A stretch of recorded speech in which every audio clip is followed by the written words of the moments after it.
Good morning, good afternoon, and good evening. Welcome to this second day of the two-day capacity building for the fifth United Nations Environment Assembly Trainer webinar series. We're very happy to have you back today. We look forward to another full 4 hours of rich content. This event has been organized by Stakeholder Forum for a Sustainable Future in collaboration with the Civil Society Unit at the United Nations Environment Program. For those of you who were not with us yesterday, I'm Charles Newhan, Chairman of Stakeholder Forum for a Sustainable Future, and your host today from New York. I am joined by our presenters, Jan Gustaf Standenes, who is joining us from Oslo, Norway, Felix Dodds, who is in Apex, North Carolina in the United States, and Leida Ranhout, who joins us from Brussels, Belgium. Jan Gustaf, Felix, and Leida are senior advisors to Stakeholder Forum. For those of you unfamiliar with Stakeholder Forum, we are an international, not-for-profit NGO that has, for some 25 years, been working to advance sustainable development at all levels. Stakeholder Forum seeks to provide a bridge between those who have a stake in sustainable development and the international forums where decisions are made in their name. Before we get started, a bit of housekeeping, same as yesterday. Please note that the webinar is being recorded and live streamed on the Stakeholder Forum YouTube channel, and that the recording, by way of a link to the Stakeholder Forum YouTube page and a copy of the presentation, will be posted on the Stakeholder Forum website soon. As you will see, all attendee cameras and microphones are muted and will remain that way throughout the webinar. There will be 2 sessions of 3 modules, each followed by a 10-minute question and answer period, and a 15-minute comfort break between the 2 sessions. If we do not need all of the time for questions, we'll move on to the following module. Questions should be submitted to the Q&A window, not to the chat window. So I'll repeat that for our participants. There's no need to, and please don't raise hand to ask a question in the chat box. Please do type a question into the Q&A box, and we will then, of course, address them during the question and answer period. You're welcome all to scroll through those questions and upvote them. This way, we will see that there's a bit of a groundswell by a number of participants from about particular questions, and that'll make it easier for us to answer the concerns of more people. Apologies in advance for not being able to answer all questions due to time constraints, but we have a good track record of being able to get to all of the questions. And and if we're running a little bit ahead with the presentation modules, we'll take a little bit more time to answer questions if there are lots of questions for a particular session. Now let's begin by introducing today's presenters. Jan Gustaf Standenes began working with the UN on environmental and governance issues in the 1970s. He has been lecturing about the UN for 20 years, worked for NGOs at the United Nations in New York during the Commission on Sustainable Development years, and has carried out multiple assignments for UNEP. Earlier in his career, Jan Gustaf worked as a diplomat for Norway's Foreign Office in Botswana and Uganda, and later as the director of a large aid and environmental NGO in Norway, and he did that for 2 decades. Felix Dodds is an adjunct professor and senior affiliate at the Water Institute at the Environmental Science and Engineering Department at the University of North Carolina in the United States. He is also associate fellow at the Tellus Institute. Felix was the co-director of the 2014 and 2018 Nexus conferences on water, food, energy, and climate at UNC. He's a prolific author on the subject of global sustainability, and he was the executive director of Stakeholder Forum from 1992 to 2012. And in fact, today is Mr. Dodd's birthday.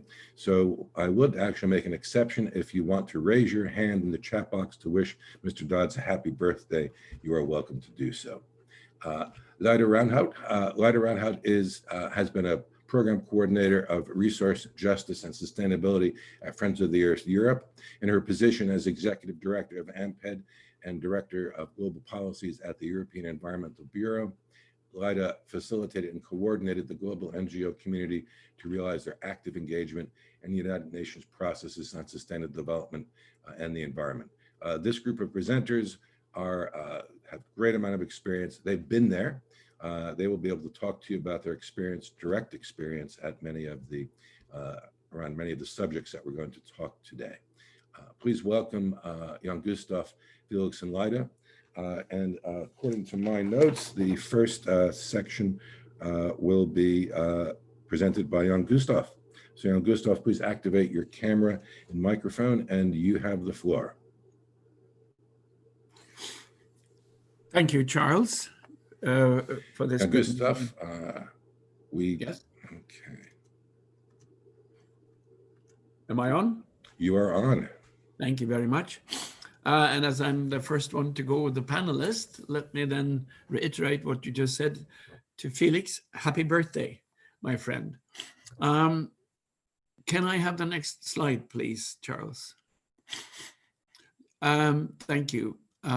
As you now see on day 2, we will go into the inner bits and pieces of the UN.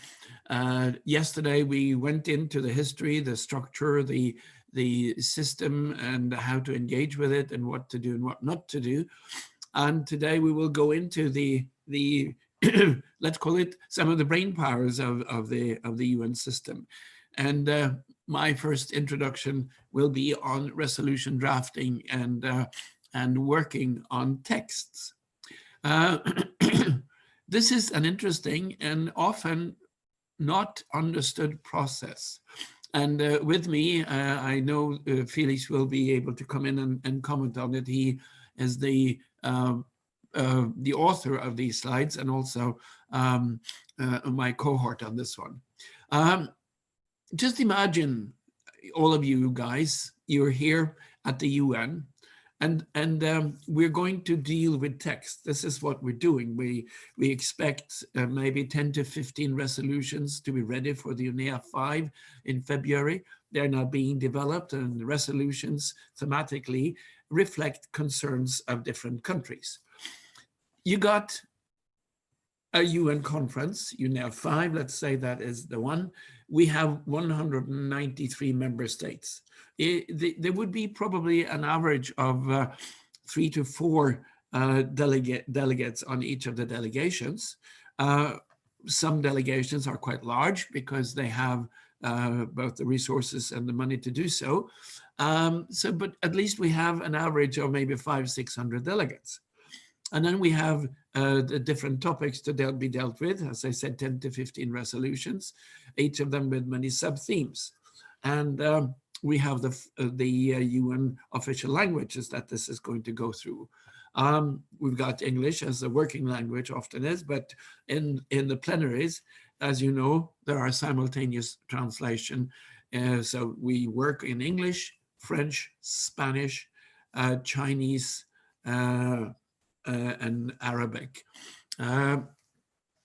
And we need to understand each other, and we need to make sure that the sentences and the concepts and the ideas and the questions and the statements reflect the same thing.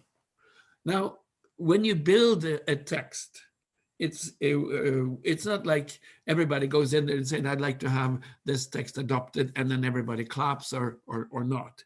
There is a long process. And with UNEA 5, as we talked about yesterday, it begins with preparatory meetings a week prior to the hard negotiations that starts on the UNEA 5. The Bureau is meeting to review the texts, and the CPR, the Committee of Permanent Representatives in Nairobi, are also meeting to look at the text. And then the different regions of the UN system, the G77, the WEOG, these constellations, they also meet to see what they think about the text, the resolutions, and the statements. So in order to be able to coordinate this, there is a system in the text development. And for each delegation and each subtopic and each group work to be able to follow this, there is a very intricate but fascinating system developed. And a text usually follows a structure, and we'll get into that. But you will see in the original texts that are being worked on a number of references. We have 2 here, the PP and the OP. Now, the PP stands for a preambular paragraph. A preambular paragraph means it is introducing the text, often in very strong and sometimes in very fluid and beautiful language. It's always And it's written in a particular way. It's always present participle, third person, ends with a comma. And the related, PP1, PP2, etc., are in the drafts. When you have the final document that we all see and we read when we go to the UN archives, these are not there, because the final text, you have the language itself, and these technical elements are not added, of course. You also have, in the preambular paragraph, references to previous resolutions on the same issue. And these previous resolutions are often important to bear in mind, because it actually tells the reader and tells the countries what they already have agreed to. So it provides a background to the resolution we're dealing with. Then we go into the OPs, which stands for operative paragraph. It's written also in a particular way. It's structured because you need this for grammar in all the languages. It's in present singular, it's end with semicolon. And you have operative paragraph 1, 2, 3, etc. And of course, again, in the final text, these references are dropped. These texts could address different actors. It could be member states, it could be the UN, a UN agency, or references to paragraphs. And I just remembered one of the languages, and I do apologize. Of course, Russian is also one of the official UN languages. And the paragraph starts with a verb. Felix, would you like to add to this? Yeah, just a small little addition. That was well put, Jan Gustav. As Jan Gustav said, when it moves to a point of proper negotiations, these are dropped. But also what will happen is where the text is built on previous text that's already been agreed. So it might be that FAO has agreed a particular paragraph that's in there. They will, at this stage, footnote that, say what the paragraph is and a link to that paragraph, so that member states can see that not only is it saying that it's, recognizing a particular thing that was agreed somewhere else, but they can already read that to be sure in the negotiations that it's word for word what it is. If it's not an agreed language thing, that, like, for example, like it's something out of the GEO report, which is not an agreed document, it's a document that UNEP produces internally, then they'll reference it, but they'll reference the GEO quote. If it's from outside the UN, of course, it's less, I guess, accepted. But it's still, if it's a strong recommendation, it might be something from Eurostats or something, which is not a UN body. And so those will also be very important. And then, of course, the paragraphs you add are the ones which is where you're trying to move the process forward. And often any reference to those paragraphs will be from text that hasn't gone through the UN system before. And you just remember another thing that you need to keep in mind. When the negotiation starts, you have an original text which is produced by the Bureau and the CPR and the Secretariat in the case of UNEP. You start on day one, and quickly you see that they will break down in a number of groups. So you may, under one resolution, perhaps have 2 to 3 or 4 different groups working on this. So that is why this structure and this, let's call it the language choreography and the system works. And it works in a very, very efficient way to get all these ideas into a final document, which hopefully will be then agreed to at the end of the UNEA session or any of the UN conferences. Just one small thing here. One of the advantages of stakeholders operating on the same system, and we don't, very few, is that you're able to cross-fertilize text from other decision-making forums, whether it's FAO or WHO or the high-level political forum ministerial declaration. And the advantage of that is that the civil servants negotiating at UNEP may not know those texts. And so you are acting as helping them to understand that this is not a bad text to be adopted because their representatives at these other bodies have already accepted that text. And unless these texts are negotiated in what is called a closed meeting, all of these texts, as they develop, are streamed on internet, so we have full access. And this also is accordance with the rules of procedure at many of the UN bodies today. So could you have the next slide, please?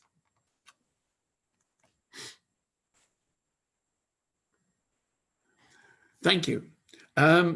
Felix has found this quote from Suzette Hayden-Elgin, who's a language specialist, and she talks about, if you look at the right puzzle we put together, the necessary skills of a good translator. Suzette Hayden-Elgin puts the need to translate things into a fantastic, very necessary context. And let me read it out. Translation, you know, is not a matter of substituting words in one language for words in another language. Translation is a matter of saying in one language for a particular situation what a native speaker of the other language would say in the same situation. The more unlikely that situation is in one of the languages, the harder it is to find a corresponding utterance in the other. And just look at the puzzle we put there. Language knowledge, sound process, cultural awareness, curiosity, research skills, IT skills, attention to detail, dependability, adaptability, and integrity, professional pride, sound translation judgment, organization and motivation, excellent writing skills, and of course, a substantive understanding of the issues we're dealing with. So putting all this together into 6 different languages is not easy.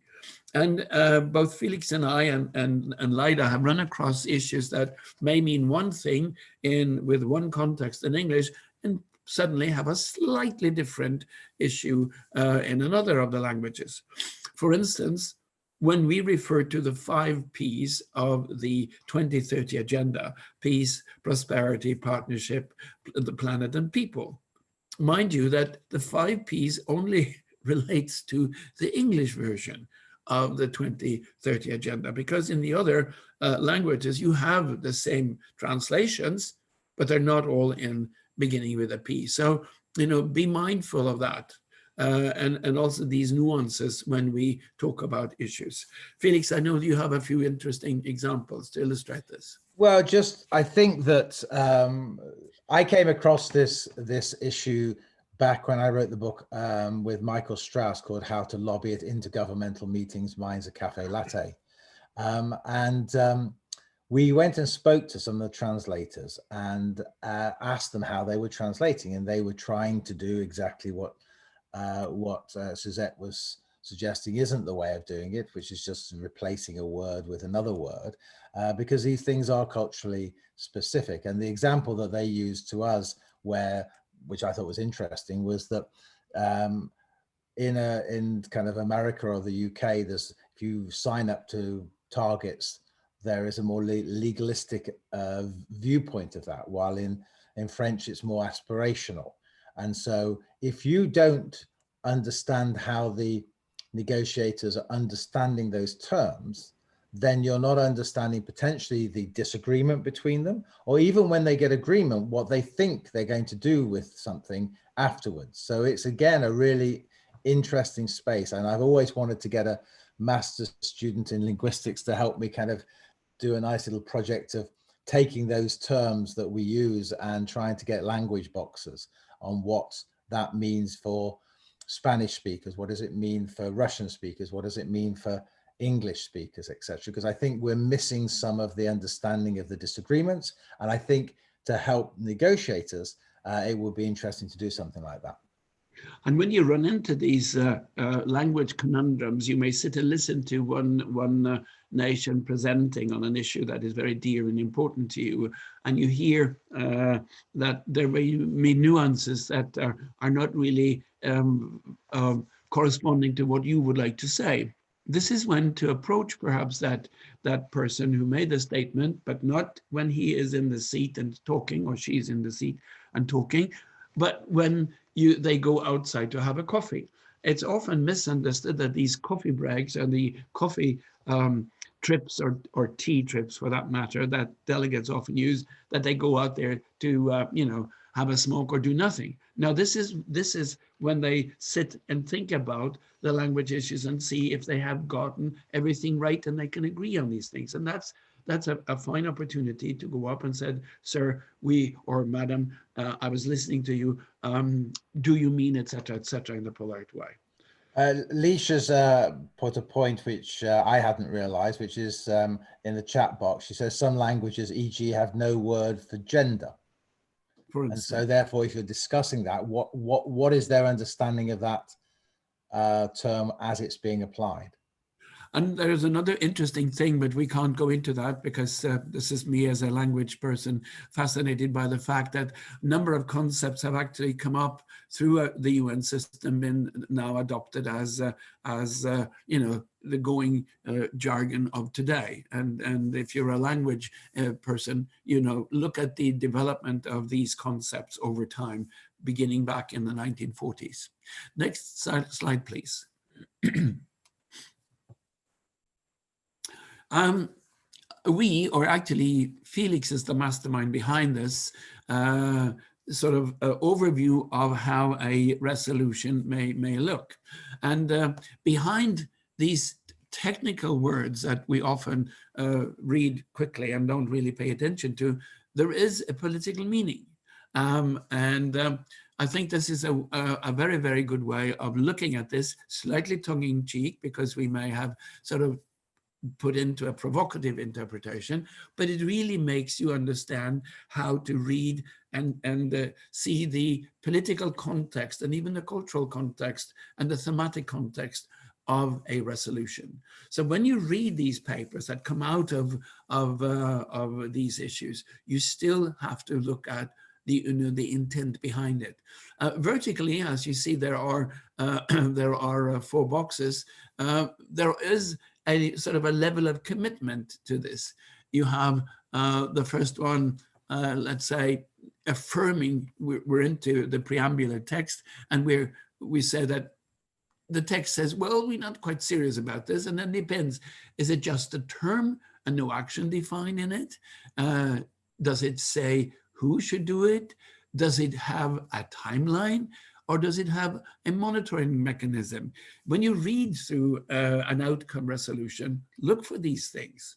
And there are many examples of statements that have very little of content.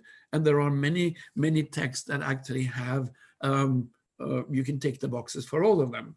One example that springs to my mind, which I know quite well because I was part of the negotiation of this, is the so-called resolution 67-90. 67-90 is UN speak for the resolution that gave the mandate and the sort of working and marching order for the high-level political forum, which is the coordinating body for the SDGs and the 2030 agenda, and which is in operation in New York.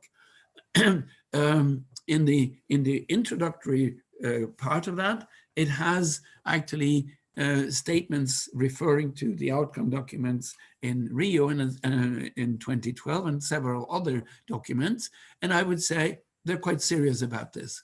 And it has a number of action references. Does it say who should do it?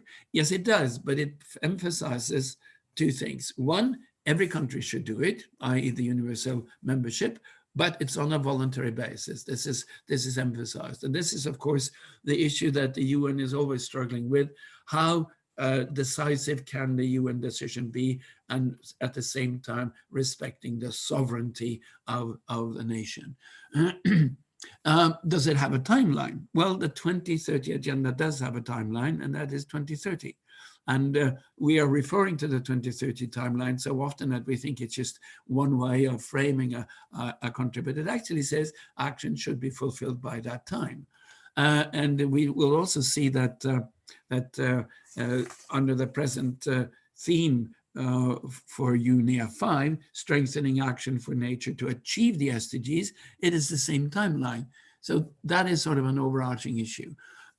Does it have a monitoring mechanism? Yes, 67 to 19 HLPF is very specific on that because it talks about the monitoring and the evaluation even of what the countries are doing. And this has been instrumentalized in the HLPF case in the VNRs, the voluntary national reviews or reports. So this is a very interesting example of almost an ideal set. The question is, of course, do the countries fulfill that? And maybe Felix, you could take us through some of these very interesting levels of understanding the content of these documents. I think in most cases you've dealt with it.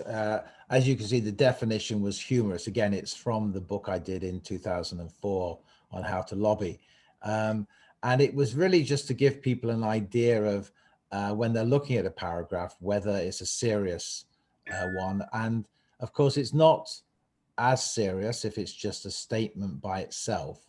And as Jan Gustav says, as you start to go through the strengthening of that paragraph, of course, if it's a date which is way ahead in the future, then of course that's also something to raise red flags. So if they're asking you to do something by 2050, well, they're not going to be around to be able to be held accountable to that. So, you know, I tried to put in a sense, the way of looking at building the paragraph up on those vertical lines to give you an idea if you were producing a paragraph, what you will be looking to have in it. Now, not all paragraphs have to have those clearly, but ones where you want action to be taken, that's really important. As you all know, we're addressing you from home, and there are certain idiosyncrasies being at home and trying to work. Someone just rang the doorbell, and I am expecting a delivery this afternoon. So Felix, could you take the next one, and I'll just block my video for a second, please. Sure, off you go. So we just wanted to give you a couple of examples here. So this is taken from an existing resolution. So you get an idea what a Pralambra paragraph would look like. And in both cases, the PP and the OP are dropped, but in the PP, it exists without a number in front of it. When you move to the resolution as a whole, OPs will just drop the OP, and then it'll continue with the numbering that they have. But as I say, it gives you an idea, reaffirming existing documents. That's the kind of thing you do in the beginning of the document. When you get to OP, in the case of this, they're taking note of a UN Secretary General report because it's not a negotiated report, but it means that they can use some of the recommendations in that if they want to in the next iteration of that. It would be better if it's more than takes note. It will be taking action. That will be a stronger process. Could you move to the next slide, please? Yeah, so this is in case you wanted to have a go. So the next two slides are basically ones without OP or PP to them. If you want to have a go at doing that and send it to us, we can tell you what the answers to that were and whether you got that. The third one, which is what Charles has just put up, is the kind of thing that we would produce. And so until I started to do kind of resolution work, which is actually pretty recently, it's the last 3 years, I just got a resolution through the General Assembly on sustainable investment. I hadn't really appreciated what the governments were doing. I would give them some text, as we always do, and just hope that they will put it in. But if you are working early enough in the process, as the resolutions come out and they're circulated and they become live text, then they haven't got the OP or the PP with it. But as they're developing, if you're telling, if I'd converted this into something where I told them these were Pralambra paragraphs and operational paragraphs, it would have been much easier for them to take it into what they were preparing as a resolution. So think about that. If you're early in the situation, before the text becomes active, that means a number of governments are working on it, and it's not too difficult, at least at the General Assembly level, to work out a whole lot of resolutions because they're annual resolutions. And so you can look at the previous ones and basically build on previous resolutions because a lot of the text will remain the same. And when it's a difficult time period, and we're in a difficult time period now, often it will seem that that all we're doing is repeating text. And that is true. And the reason for that is just to stabilize before we can make a move forward again and not to get pushback. One of the reasons why the high-level political forum text has moved over to next year is because the US doesn't want to sign up to climate change commitments that have been made in previous texts, and the other governments are not prepared to water it down. And so, you know, even restating stuff can be important to make sure that people don't lose stuff that's been agreed. And that's important because governments change. And as governments change, sometimes you need to re-educate the people who are the new civil servants or the new ministers. Yes, I'm back again. Thank you for that, and apologies to all the participants. I just was reminded when we did this preparing what the former Prime Minister Gro Harlem Brundtland said. Gro Harlem Brundtland, who was also the chair of the commission which carries her name, and also introduced back in 1987 the Sustainable Development Concept and put it on the international agenda. She said once, in having been asked about the UN work she was doing, she was also the Secretary General of WHO for many, many years. She said, in many cases, a decision which is taken in a in an intergovernmental context only lasts from one meeting to another. And if you're not alerted, as Felix said, to the text, some country or some person may suddenly go in and suggest it be deleted or watered down. And this is also one of the reasons why it's important to be vigilant about these texts and really, as we emphasized time and again yesterday, be well prepared and having read all these proposals. This is what the UN is all about, and then we'll talk about implementation a bit later when we set these words into practice. Next slide, please. Okay, that brings us to our first question and answer period. Lyda, if you'd like to activate your microphone and camera so you can join in, you are very welcome to. At the moment, we have two questions. I would ask the participants, again, remind you that questions should go into the Q&A box rather than the chat box. So if you don't mind, start thinking about putting some more questions in. The first question is, I can see PP and OP in all the terms. How do I know which one means what? I mean, have you guys already and gals already answered that in your comments? It might be that Felix, you're muted. We have in the presentation. So, and I gave you some clues in the chart as well. That's why we gave the homework, so that you could, if you wanted, have a personal go at it and then send it to us, and then we're happy to comment on what you've done. So we were trying to give you an opportunity to do a trial run and in a sense send it back to us to have a look at. But if you follow what we have said in the definitions, if you look at where we've put OP and PP in certain terms, that should give you an indication.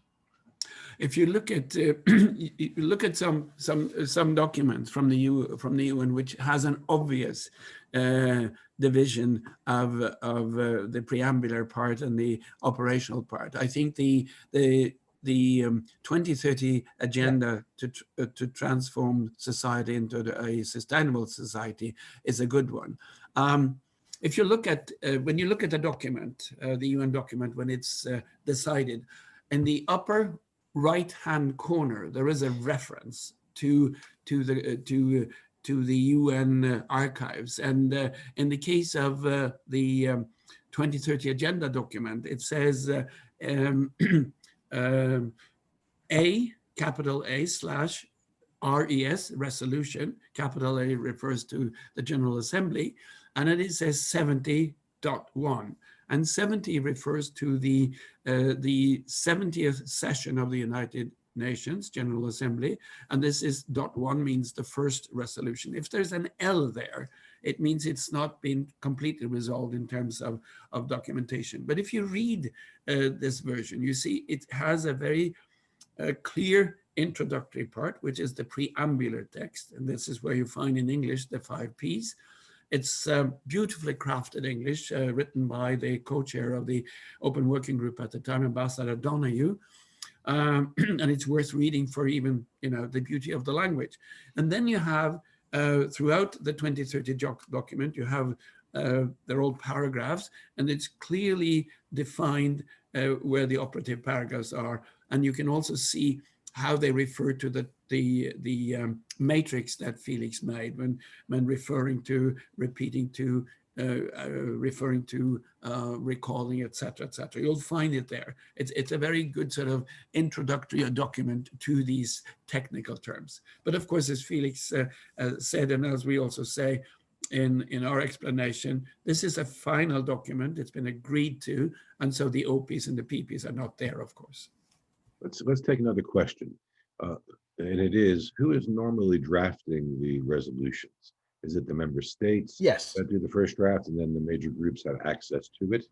Well, I mean, so there are different ways to do it. So, for example, with the resolution on sustainable investment, I did the first draft, and then I found a government who would take it forward. So if you're being, and we talked about this yesterday, if you're trying to be ahead of the process, then you will do your work in getting something to a government. So I drafted it I sat on the President of the General Assembly's advisory group for a report on sustainable investment. Out of that report, it was welcomed by the incoming PGA, Peter Thompson, and then nothing was going to happen with the recommendations. So I took the recommendations, I produced it into a resolution, and I didn't use OP or PP at that time because I didn't realize that's what they were doing. And then I worked with Nigeria, in this case, to develop that resolution. And as we developed the resolution over a 3-year period, it evolved into a situation where we were using PP and OP and using footnotes to show, because this is a new area for the General Assembly to operate. So every single paragraph, as close as possible, had to be linked to existing text so we could get it in. It's now an annual resolution in the General Assembly, but it took 3 years to get that. These things don't happen overnight. Now, in the context of when resolutions are going into UNEA, a number of governments will have an idea of resolutions that they want to introduce. And as you know, the Bureau has set those 4 or 5 themes. I can't remember if it was 5 or 4 that we discussed yesterday, and they'll be asking for resolutions under each of those. And so if you know your government has an interest in that, then you would move forward.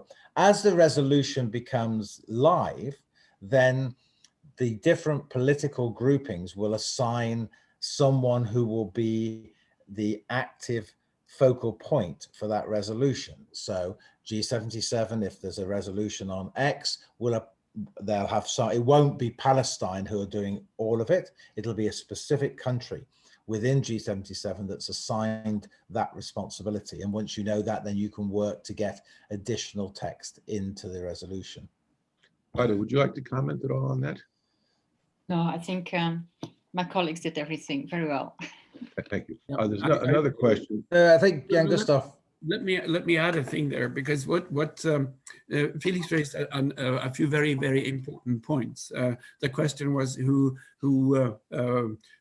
develops the resolution, and so we can be part of the development, and I want to reiterate and very clearly remember what Felix said. It took 3 years, and yesterday we talked about consistency and participation over time. And if you want to be influential, and if you want to be part of this process, you need to stay with it as long as your issue is there until it has a resolution. This is what we call, the non-state stakeholders cannot vote. That's absolute. It's an intergovernmental process we're part of. But we are invited to become interested party and influential in agenda setting. We talked about that yesterday, and we gave you a number of interesting examples on how major groups have been instrumental in setting the agenda. We referred yesterday to the DPI conference that Felix chaired in Bonn, which was actually focusing on a number of the key issues that became the 17 SDGs. So civil society and non-state stakeholders and major groups were highly instrumental in setting the agenda. And then we were part of the process in what we call decision shaping and decision making. The final vote, when Felix said, when the decision, then the text becomes live, this is when the governments are dealing with it. And this is when you sort of, we have still a very important role, but when we have to be very delicate and very political about what we're doing. This is the sensitive part of the issue.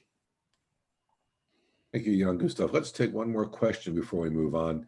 I think we can easily answer this one. May I know if there is a university around the world established for and focuses its studies on the UN systems, including all these resolution formula to enable future generation of students to go through? So UNITAR runs courses on for member states. I think I don't know whether they let stakeholders attend that. Harvard do as well, so that would be more open, I'm guessing. But you know, when you go in to the UN at the beginning of the year, usually, or well, actually the beginning of the year for most governments is September, because it's a crossover period. So people leave in August and the new delegates come in September. You'll often find different rooms in the UN being used for training for the new delegates and helping them to understand all these things. So for governments, there's a system there. In the context of the broader stuff, the Stakeholder Forum has developed a summer course with UN DESA, which will be hopefully launching for next year, probably online for the first year, which will be I guess a 3 to 5 day course, hoping to develop more understanding of the SDGs, of the climate agreement, of the Addis Ababa agreement, and also more depth than we're doing perhaps here. So there are a number of courses at universities that you'll find click up, but often they're not being delivered by people who were active in the process. They're professors who are reading other people's work. The difference here is you have 3 people who have been active in the process and understand exactly what happens in the corridors, know the government people, and have been active in getting decisions taken. And we felt that that's why we partnered with UN DESA. We felt that was a missing component on what is on offer at the moment. And may I add also, that's why we're doing what we're doing right now with collaborating with the civil society unit at UNEP. I just also know that our friend and colleague Raymond Sanner in Geneva has run what he calls diplomatic training courses on this issue. Yeah.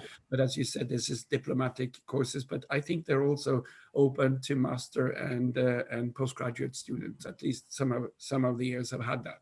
So there are a few opportunities available. There is also the United Nations University, which I think is based in Japan. And I'll put a link in the chat box. And they link with universities all around the world. And I think that when Felix was making reference to Harvard and other universities, I think that's where all the linkages are made. I would please suggest to our speakers that we move on to the next session. I'm going to share the screen again, and I believe this next section is Felix. So It is. Felix, you are welcome to take the floor, and if you're ready to begin that. Yeah, thanks. Lisha also mentioned the IHE water diplomacy. So you'll find a number of courses that have specific focus on different SDGs as well, where they do that. In fact, there was also section as part of the Stockholm Water Week this year, I think, on diplomacy. I wasn't that impressed. I went to it, but you know, there are these attempts to do this. If you could move to the next slide, please.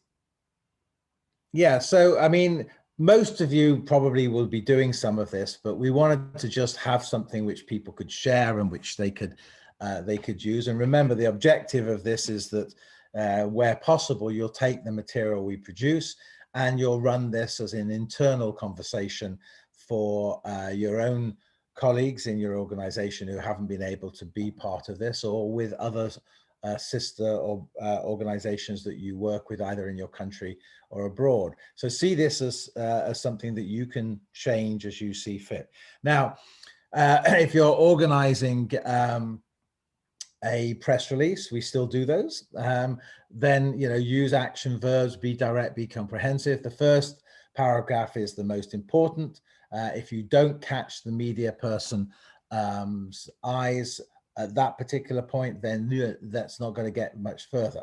And we were very fortunate in the run-up to Rio+20 to borrow the BBC Environment correspondent, and he opened up at a training his inbox so we could see what was in the inbox. So clearly, whatever the subject of the email that you're sending on the press release is absolutely crucial. He's not going to read it if it's not relevant. He also said something really important, which is that don't overwhelm the media with lots and lots of press releases, because they won't see it as important. If they know the organization's key organization is only sending them a number of press releases when it's very important, then they will open them. So I thought that was very good advice. So the 5 Ps: who's involved in the news story, which person or company or a stakeholder is engaged, or company you're attacking, or whatever. What's happening? What's it about? When did the story or event, or when is it going to happen? Where is it going to happen? And why is this important? So those 5, you basically would develop a set of sentences around. If you could take the next slide, please. So you can't read this well, I think, on the screen. So again, you'll be able to look at it, but the top of the pyramid is what we were talking about. The middle bit of the pyramid is, in a sense, the information, the additional facts or details, the scientific backup that you're doing that shows that it's important, whatever the arguments or controversy is. And the bottom bit is, in a sense, the information that you are doing. In a sense, those would be the footnotes, they'll be your contact details, they would be that kind of information. If you take the next slide. So if you're in New York or you're in Geneva, there's a thing called the United Nations Correspondents Association, and that's all the correspondents that are accredited to the UN and actually active, I think mostly live in New York or Geneva or around there. Their details are available online, and you can get their name, their telephone number, and their email. And so if you type in United Nations Correspondents Association New York, you'll find the details of who's there. You can look for the journalist who is from your country. And so even if you're not in New York and you want an issue raised, you can contact them if you're going to go to New York. For Nairobi, it's different. For Nairobi, there's an African network for environmental journalists. There's a Foreign Correspondents Association for East Africa, and East Africa is a hub of UN activity. The journalists that would be active at the UN are probably going to be part of that. And UNEP does produce a guide for environmental reporting for African journalists. So if you go onto the site, the UN site, UNEP site, you can find the link to the report, the guidelines on how journalists can work. So if you want contact details, those are there. For larger organizations, and I realize this is a problem for non-large organizations, and that's why sometimes it's best to be in at least a loose coalition which would have the funds to do that.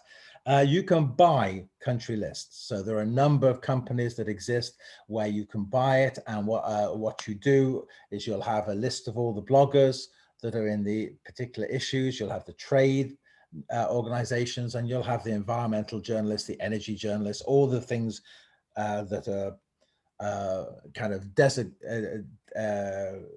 in the different divisions that you might want.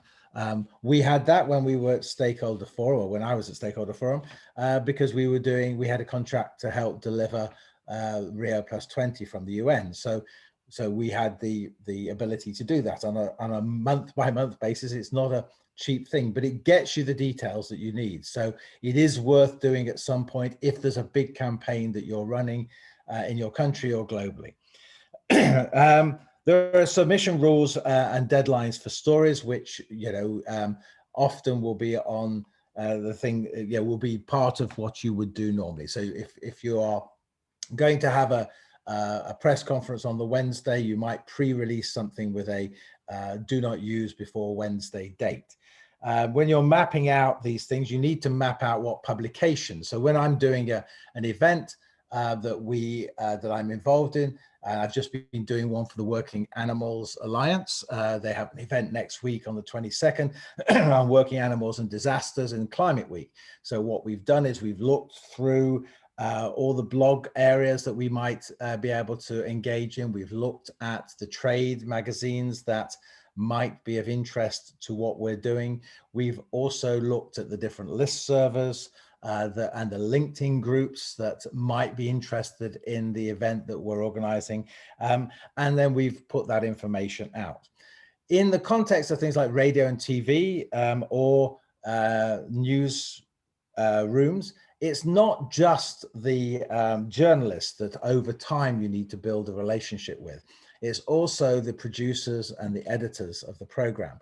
And so just like lobbying, media is no different. It's the building of a relationship with the journalists so that they come to you. And so Stakeholder Forum had a reputation, particularly during the climate negotiations from 2008 to 2012, that we knew what was going on. And we had a very interesting group of team. We had someone who was on on the South African government delegation, so we had an idea of what was going on in G77.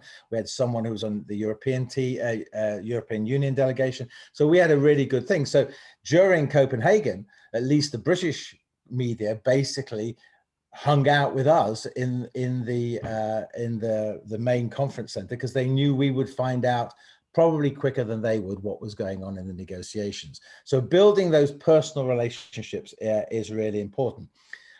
Many people have moved from Skype, they've moved on to WhatsApp as the way of communicating, but don't overuse WhatsApp because you'll find that eventually that you'll get blocked by the person who you're trying to get. So again, it's like the press release. If you want to talk to a journalist, have their telephone number, use the WhatsApp at the appropriate time, but be very careful not to overuse that. If you do the next slide, please. So traditional media still is important. It still feeds television, it feeds the narrative of what's going on. And so, clearly, if you're in your country and you're doing something in a locality, what is the local media? What's the national media? If it's an international process, are there international media outlets there? There's the Reuters, is the AP, is there IPS? What international news outlets can you get interested in your story? Sector publications. So we have a thing in the UK called Whose Line Is It Anyway? And I think it's Whose Line Is It Anyway? And they used to have these things where they'd have obscure publications at the end and you had to decide what the headline was going to be or something. And I thought, what a great idea. Why don't I start to write for obscure publications? And so we had in 1999 the issue of oceans and fisheries at the Commission on Sustainable Development. So I engaged with the Fish Friers Review, which is the magazine for the British fish and chip shops. And we actually had an article in that about sustainable fisheries. And in fact, the issue after that, we had the chair of the session reading Fish Fry's review at the UN, and that was their front cover. And so, though it's a silly thing, it got to a whole lot of small and medium-sized businesses about the issue of how sustainable fisheries is an important thing, and it is an issue that they took up. So those core sector publications are also important. Political magazines are very important. You'll have your own in your own country. So for the UK, it tends to be the New Statesman. For the US, something like the Atlantic. If you can get something in there, then it has a wide readership. I had something picked up. I'd done an article for Interpress Service, which is the southern developing countries version of Reuters and AP. If you don't know IPS, it's a great place to get news, great place to get articles placed as well. I'd written an article with Michael Strauss on postponing the UNFCCC in Glasgow from this year to next year. And it actually got picked up by Politico. And so you can have this kind of thing where you get something in one publication, and if it's the right publication, it'll get picked up by others. And then if it's in something like Politico, it's pretty much in every politician's in tray on what's happening. So that's really important. On broadcasting, so there were two things that we did on radio, which were really important in Stakeholder Forum. The first was that during the chairship of the Commission on Sustainable Development by the Dutch minister, we had a grant from the Dutch ministry to produce radio programs, and we worked with UN Radio. We also worked with BBC Foundation, which has now got a new name. I think it's called BBC Media Action. And during that, we brought in 4 developing country journalists, which the BBC Foundation found because they work with journalists from developing countries. And we bought the BBC Environment correspondent, Richard Black, and we were able to run 4 radio programs a day during the Commission on Sustainable Development. Radio is really important for developing countries. It's used a lot. The material was available free for use. UN Radio itself pushed the rollout, as did the BBC Foundation. And it was a really, I think, a successful example. We did a similar thing at Stockholm Water Week. We did a similar thing during a number of the UNFCCC processes. That's the first thing. So the ability to engage with new journalists is really good. So if you can do something like that, radio programs still play a critical role, and you can produce those or podcasts as you move forward. The second thing was that journalist, Richard Black, during Rio+20 actually was in the Stakeholder Forum flat. And so BBC was broadcasting every day from our flat. And so our ability then to work with him and give him information was quite high, because he was sitting there nearly topless every day, broadcasting from the radio. So building those personal relationships, really important. But don't just look at news programs, look at music programs. If there's an opportunity to find some link that you get to a different audience, it's very important. Next slide. So just responses, press release, clearly something that we still do. Video or radio release, if you can do a nice little radio kind of podcast that you can let them have, which is a couple of minutes, which they can run, great, about your project, your issue or whatever. They've got that already there. They may want to use it. They may be easier for them to use it than to have you interviewed. Video releases are still done. Make sure it's backed up by a fact sheet with, clearly linked to scientific evidence.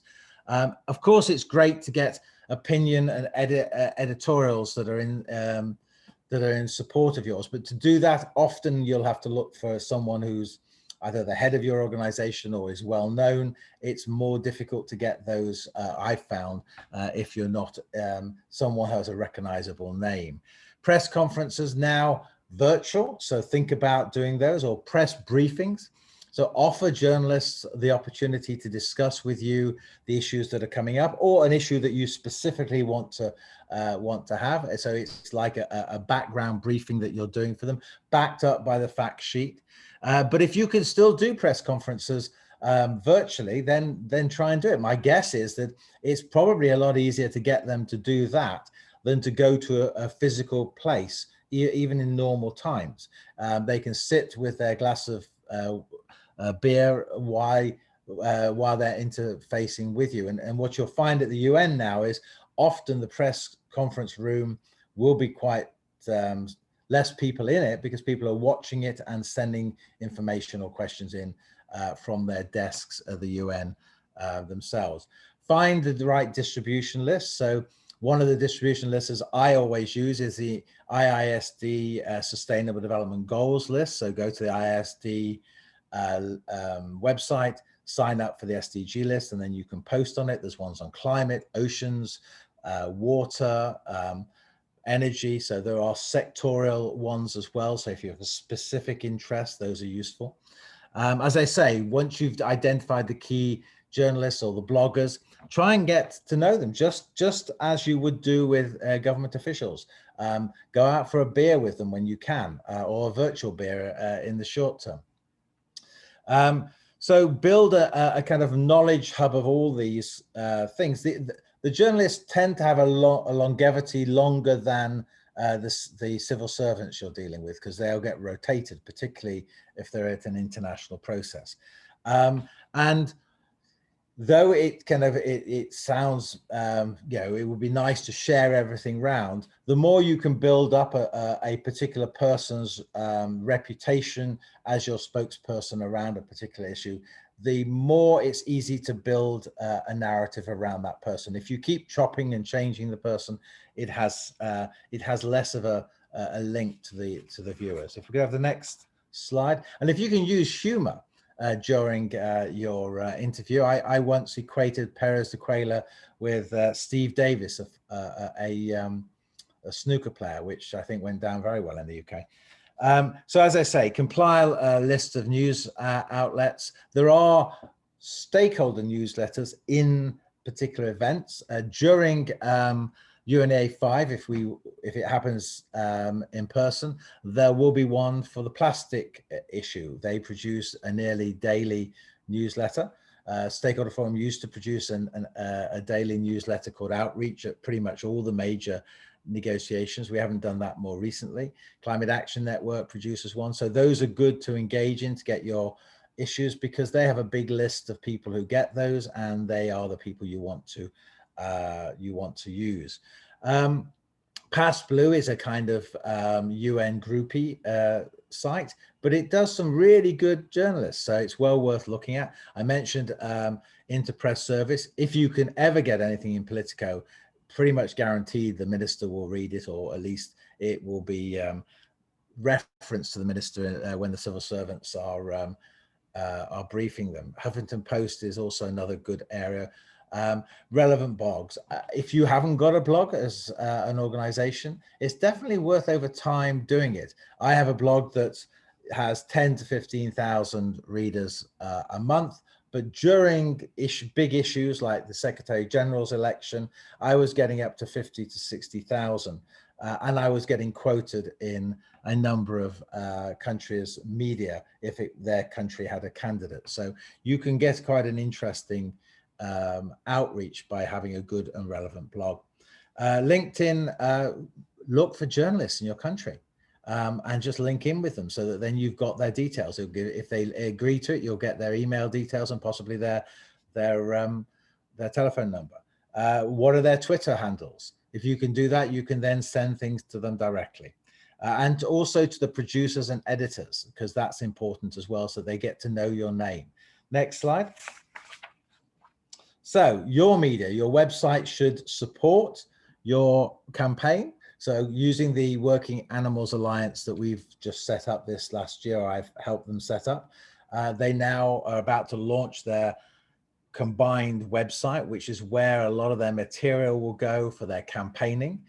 The organizations that are individually members will assume that that work into that area, which makes it much easier for people to find, and it's much easier for them then to follow. As I say, where you can do blogs, if you can't do a newsletter, if you have a newsletter that you're developing which is on a particular campaign, you know, you don't have to start out by producing it every week. It can be like a monthly. It can just give them information about a particular issue. I've got podcasting system here, but I haven't actually used it yet because I've not had time.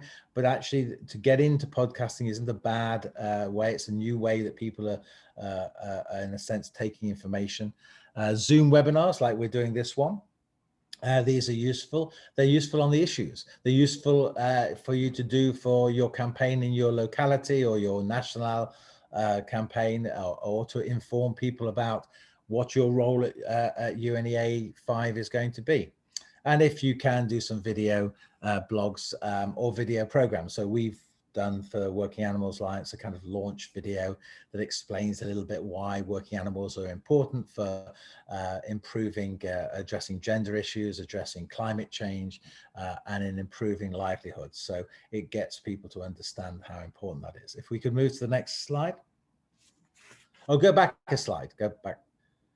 So on the right-hand side is a Ralph Steadman cartoon. Ralph Steadman is a very famous British artist who used to hang out with Dr. Hunter Thompson. If you don't know Dr. Hunter Thompson, you should Google him. He's a gonzo journalist and very famous Rolling Stone journalist who Bill Murray played in the film Where the Buffalo Roam, which is a very good film to watch.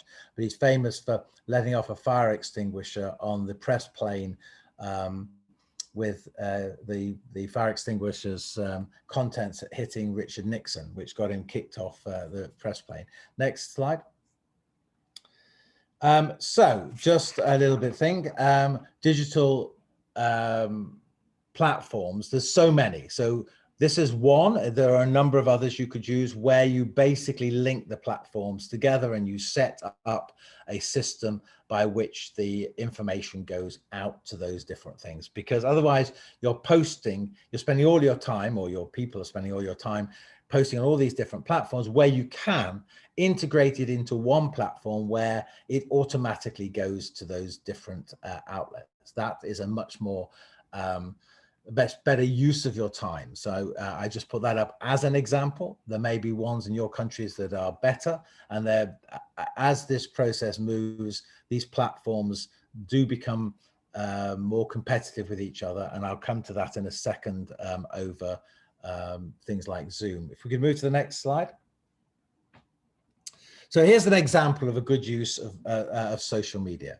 So WWF organized Earth Hour, and they called for businesses and individuals to turn off their lights for an hour to tackle climate change and to support the world's wilderness. So in 2017, it was the 10th anniversary using the hashtag Earth Hour, and it generated 2 billion impressions.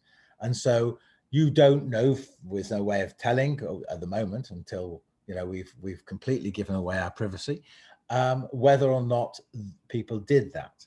But they have made estimates that it had a big impression in doing it. And asking people to turn off their lights for an hour isn't a huge commitment, but it is a commitment, and it helps in the context of raising awareness. And those companies that engaged in it were helping to inform their employees about it. Schools were using it as a way of informing their students. So it was a really good campaign, but a limited one. So you weren't asking for a huge amount. And so that was, I think, an example of how to use social media. Next slide. Okay, so you won't be able to read this, but you'll have it, okay? And the reason why I've done that is, and this is from Ireland's Innovation. I went on a 8-week course. It's definitely worth going on, I have to say. And they have, is what you get a huge amount of information, and in the context of that, they look at different platforms. And of course, these different platforms do change over time. And so, what's the best platform today may not be the best platform tomorrow.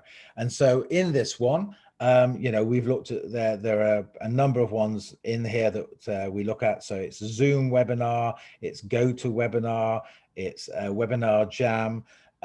So it's the first column gives us how many participants you can have for the different costs levels, then the time limit, if you're paying, how much time you can have on that platform, the transcription, the security, is it secure? So Zoom had a lot of problems, and in fact still has some problems with if you don't give a password to get in, whether they get bombed. Can you join by telephone as well? Does it have an AI assistant to help? And then the pricing. And so this is just something for information for you to be aware of. It's good to be able to look at the different different things. I think that the experience I've had is that the one that I found most useful at the moment is Zoom, and I'm sure that will change. I think it's easy to use. It's relative, as you see, it's relatively easy to control. The UN uses Cisco, and the problem with Cisco is that I think either the staff haven't been trained, or it's just a poor platform, because pretty much all the events I've gone to, people have not, people have left their microphones on, or they've been poor quality. So I think, again, this will change as time goes on. But my experience of Cisco, and I was on one for the Stats Commission this week, and you couldn't hear people because people hadn't turned their mics off. As you see, we've turned all of the mics off at the beginning. I'm assuming you can do in Cisco, but they don't seem to have had the training. We have the next slide. So the next slide looks at meeting platforms. So we're in a Zoom one. Cisco, I'm not in favor of. Do have a look at Remo. I haven't yet learned how to use Remo, but I have a training coming up shortly. What Remo does is it could be like you're looking at a set of coffee tables, and you can have 6 to 8 people around each coffee table. So you can do group work, and it looks like you're in a group, which is the only visual that I've seen that does that. The main platform that I've seen that works where you can have stalls and you can have some innovating one is one which isn't on this list, which is called Hopin. And the UN Global Compact uses Hopin, and that has a very interesting random networking opportunity where you go into a room and you press a button and you get 3 minutes to talk to some random person who's at the conference with you, and then it links to their LinkedIn, and so you can then carry on that. So there's some interesting, I think, experiences people are going through to try and work out what platforms. There's another one called Virbella, Virbella, and that is where you go in as an avatar. So you go in as a person and you walk around the conference center. It's still a bit clinky, but you basically walk around, and you walk into the conference center, or you walk to the coffee shop, or you walk up to a stall, and you have conversations with people there. So do have a look at Virbella as well. While we're on the next section, I'll try and find the link. The problem with Virbella is you need very good internet connection, and you need a computer that can download a huge amount of backdrop material to be able to allow you to participate in it. So it doesn't work for developing countries, and it doesn't work if your locality doesn't have a very you haven't signed up to a high level of internet access. Next slide. Okay, that's the end of that session.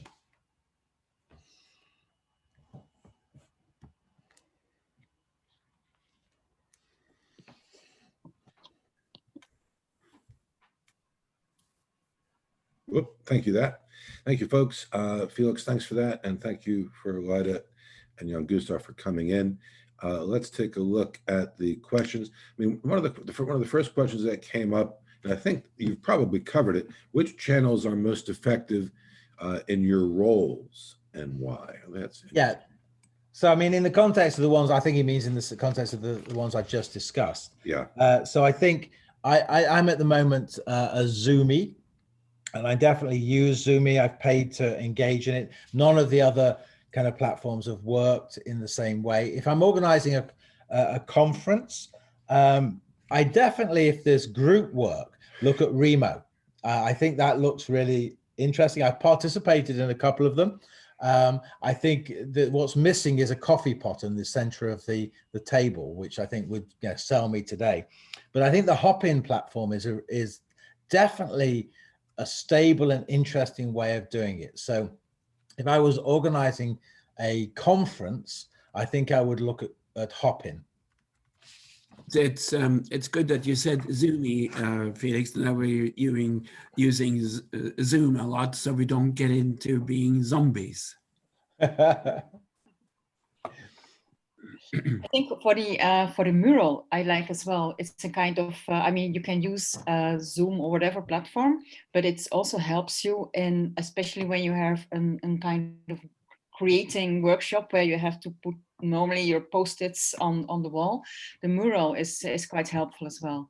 And that, I mean, that creates a lot of discussion, because what I normally see and experience is that people are quite silent in those Zoom meetings. I mean, you have always two people that talk, but all the rest is silent. But if you use another instrument like mural, I mean, people start to do things. So it's interesting indeed.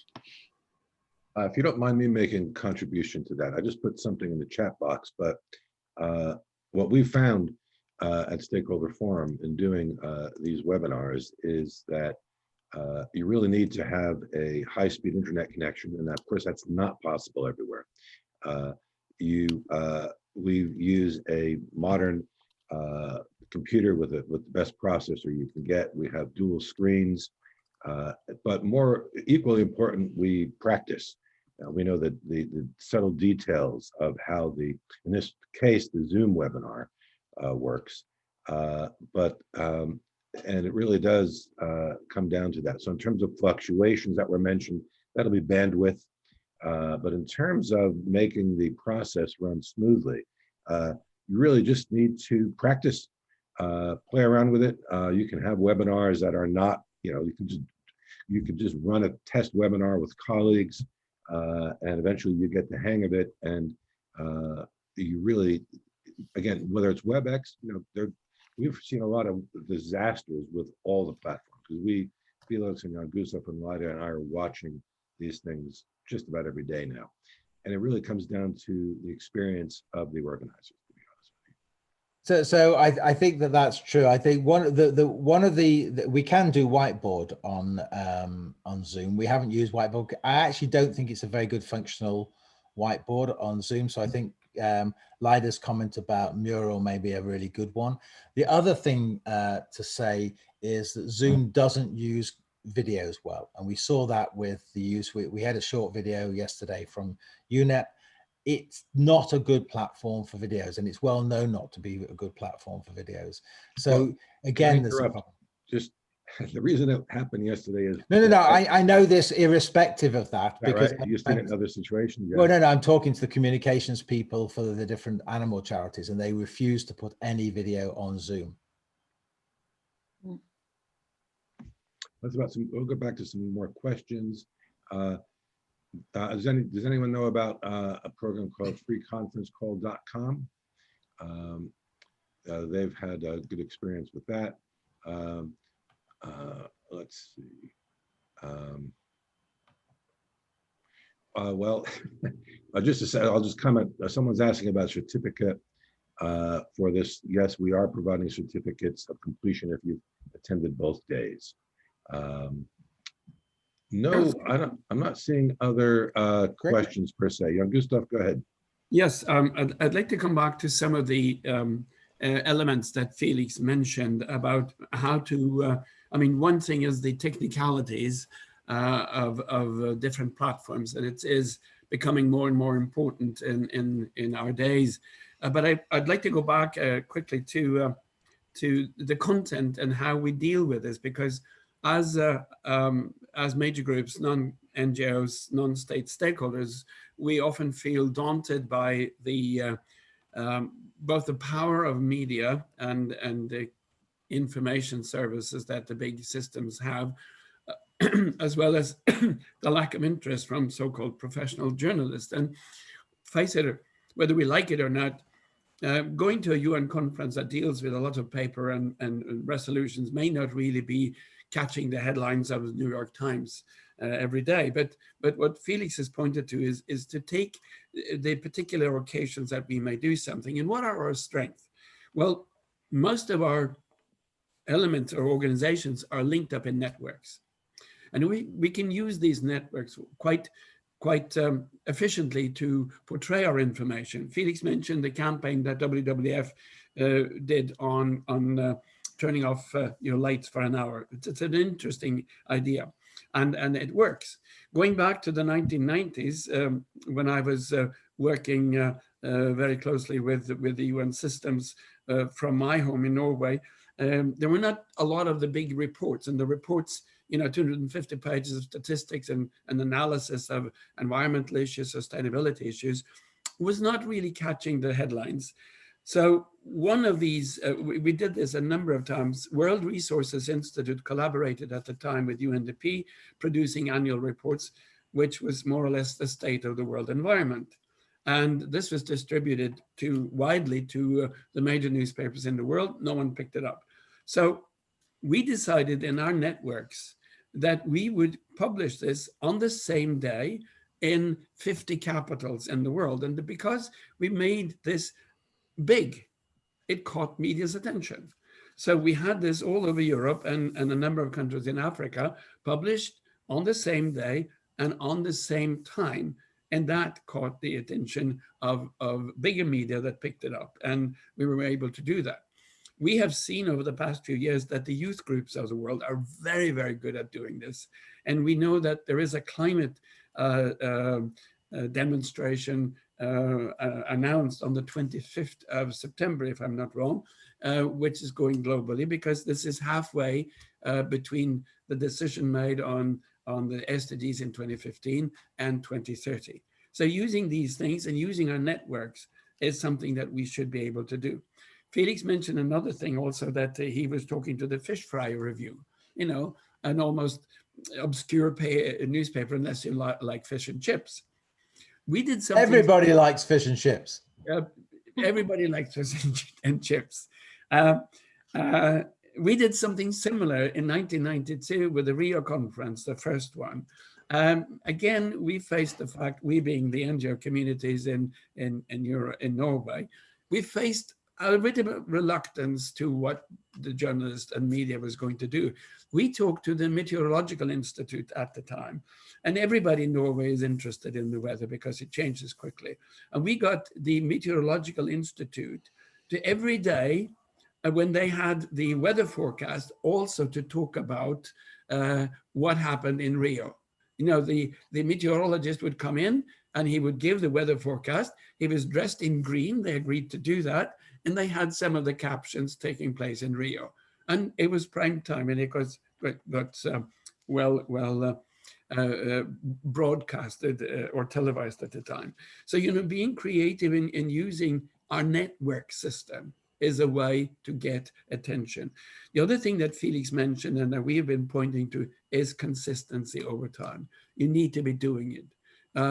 You need to be there. And I think if you look at some of the reporters going into having to cover all sorts of things, they're not really understanding the issues.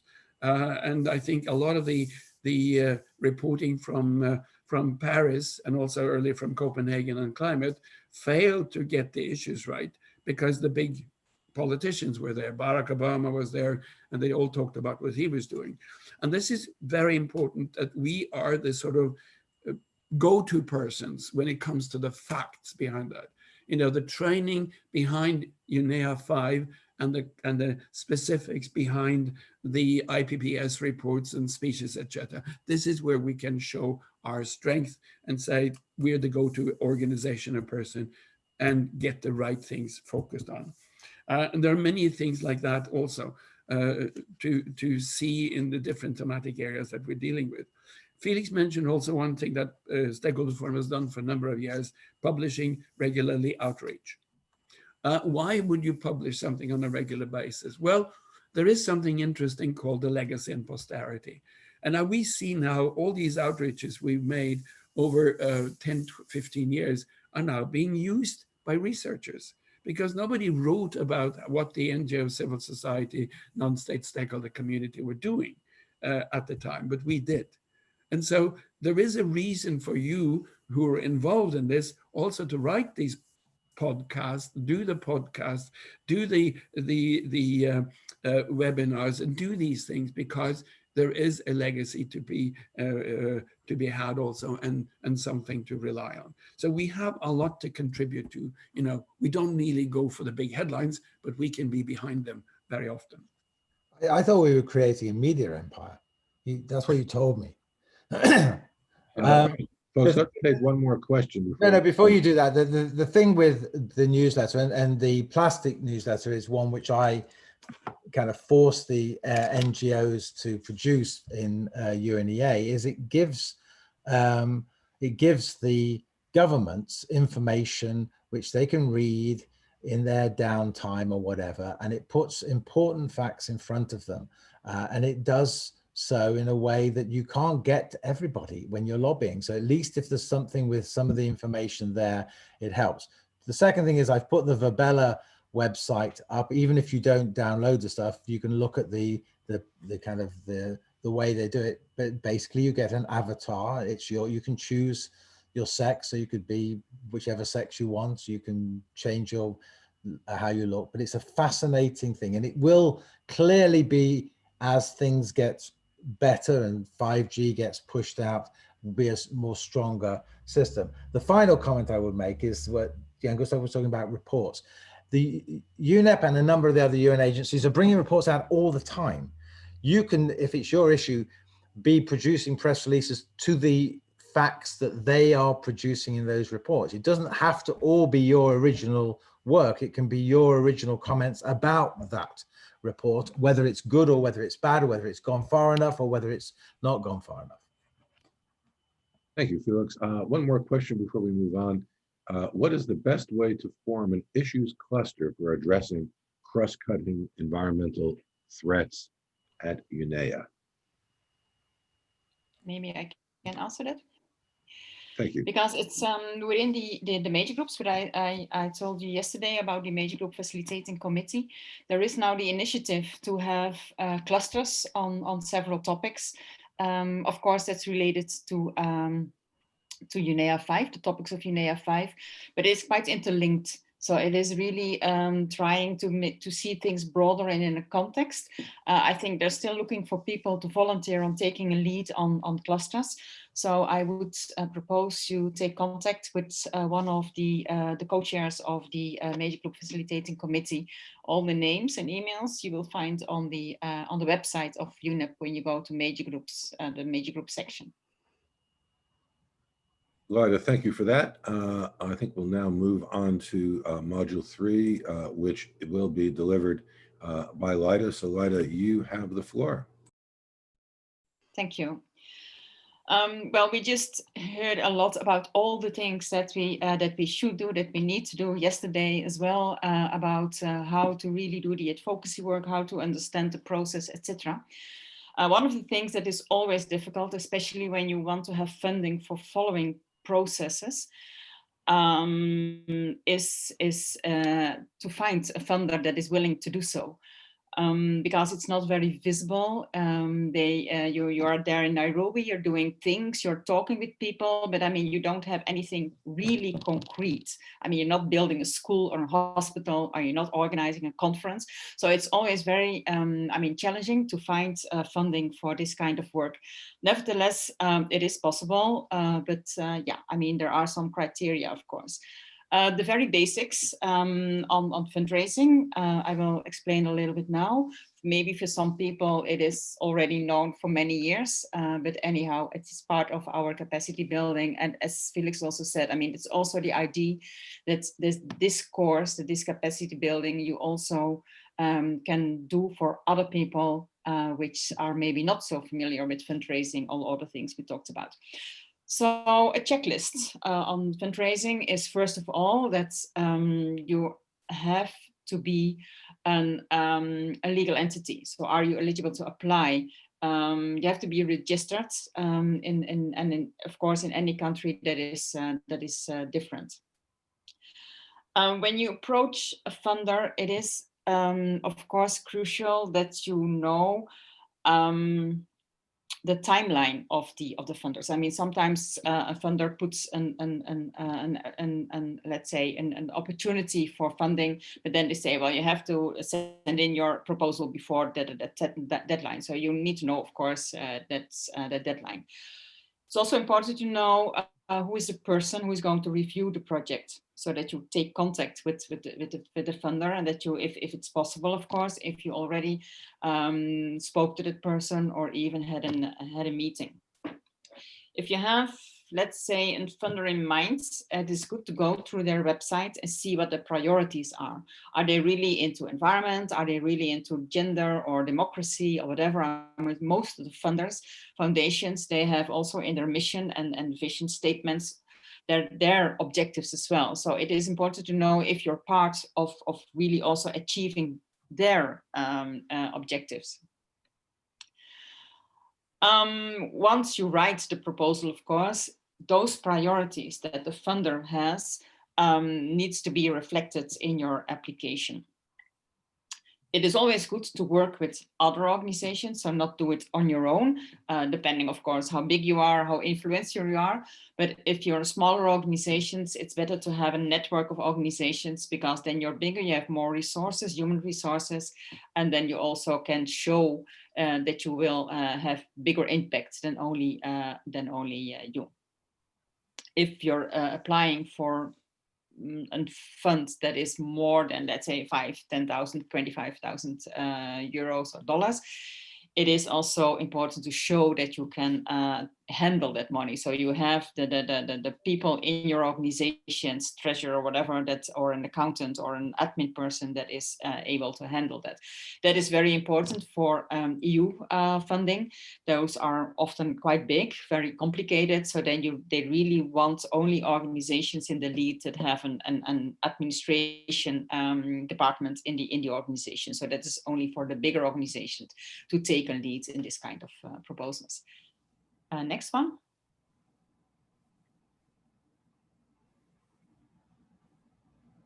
Next slide. I think this is all quite obvious, but it's not always practiced. I was for many years also, I mean, really many years ago, working in a development organization, and I received often projects that had nothing to do with our work, our objectives, etc.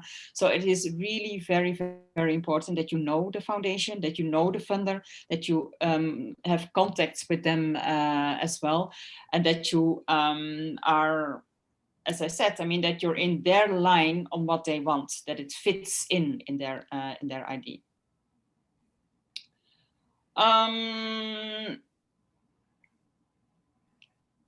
It is as well important on the financial part that because often the project is not pre-financed, so you receive the funding afterwards. So you have to show and you have to know that you can pre-finance the whole project, and then afterwards, and often it's 6-7 months after the project has finalized, that you receive your funding. So you have to do that as well. I think the rest of this checklist is quite obvious, so I will just skip it so we have more time for the other sessions as well. Next slide, please.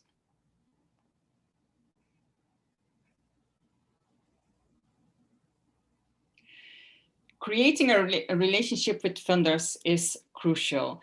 Funders are also changing. Before, it was mostly a foundation that had money, that wanted to finance projects. But more and more, the funders also change those objectives, and they even cluster their money and have their own mission in saying, okay, we are now going to search for the organization that can help us in achieving our objectives. That was, for instance, done with the MacArthur Foundation. They were really into circular economy and waste. So they asked other foundations, quite big foundations, to sit together to have a lot of money, but also then select there organizations that could really work on circular economy, on waste or on plastics. We have the Break Free from Plastics coalition that was built on, let's say, on the demand of the founders. So instead of that you try to find a funder, the funder often now also tries to find an NGO that can do the work that they want to be delivered.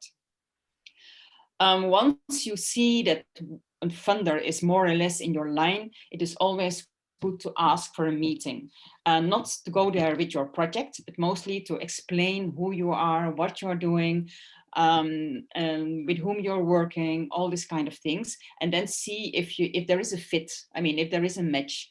That is important. So never send project proposals that are maybe very important for your organization and you really see that as something very crucial to be done, to a funder that is more or less in line. I think it's you have to do here again also your homework and see what those funders want. Good to have real contacts. If that's not possible, you can always email or phone or whatever. Next slide.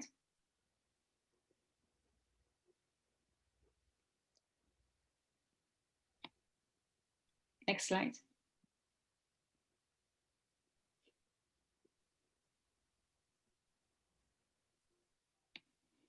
So in summary, search for grants that are available for your nonprofit organization, so that really matches with your ideas and matches with their objectives. Read exactly the guidelines of the grantees project, etc. So it is absolutely necessary to do your homework there as well. The requirements, of course, the timeline, and also if you have a funder in mind, write also a tailored application. So do not copy paste one project and send it to another one. It is really important to tailor it also for the funder that you have in mind. Next one. So what kind of funding you can think of course, you have the national and the subnational governments, so that is official funding, subsidies. Most of the subsidies are given by the departments or ministries working on developments, environment, foreign affairs, missions in your country. Sometimes embassies also have small grants, etc. Trade and industry or local governments. If one is a local project, then of course it's you can go to your local government as well. National development banks are also giving funding. For that, I think you need to be a little bit bigger. So maybe you can also work in a consortium with others, but funds are available. Again, all those funds are often for very concrete things. While the work we are doing, and at least where this capacity building workshop is about, it is following UN processes, trying to have influence on the agenda, to set the agenda, to influence on the agenda, is a very difficult thing to explain to most of those ministries that are listed here, because as I said, it's process oriented, and nowadays it is mostly project oriented. So you have to be creative and say, well, maybe you want to organize a side event in somewhere. So then you have the money for the travel and your accommodation. And then also, of course, use, once you are there in Nairobi or New York or in Geneva, also follow the process.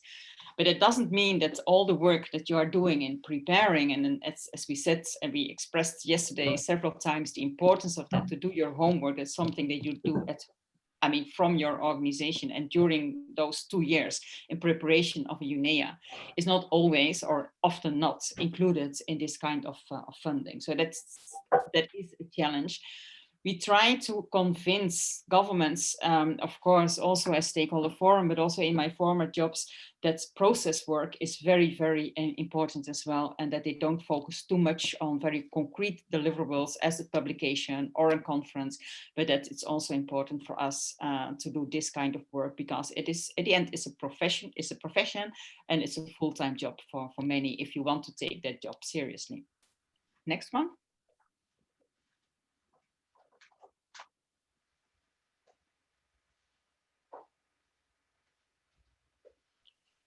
Another way is to try to get some funding is looking at UN agencies and other intergovernmental bodies.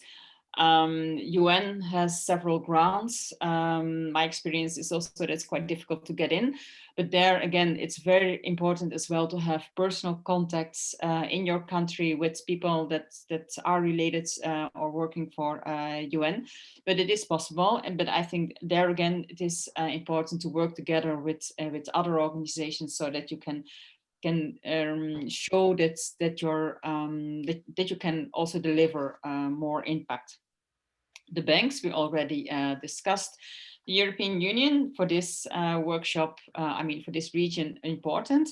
The European Union has many channels for funding, but we also have a lot of organizations that are applying for this kind of funding. So that means that, for instance, DG Research Horizon 2020, it's getting a lottery. I mean, you can have a very great proposal, a great consortium, etc., but it still is a lottery. And it takes, I mean, a proposal for Horizon 2020 is more than 100 pages.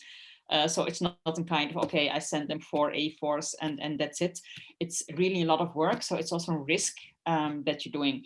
Often universities, they do have people writing research projects where they also include NGOs, be it in European Union, be it in other countries, of course, depending on the subject, but it's possible.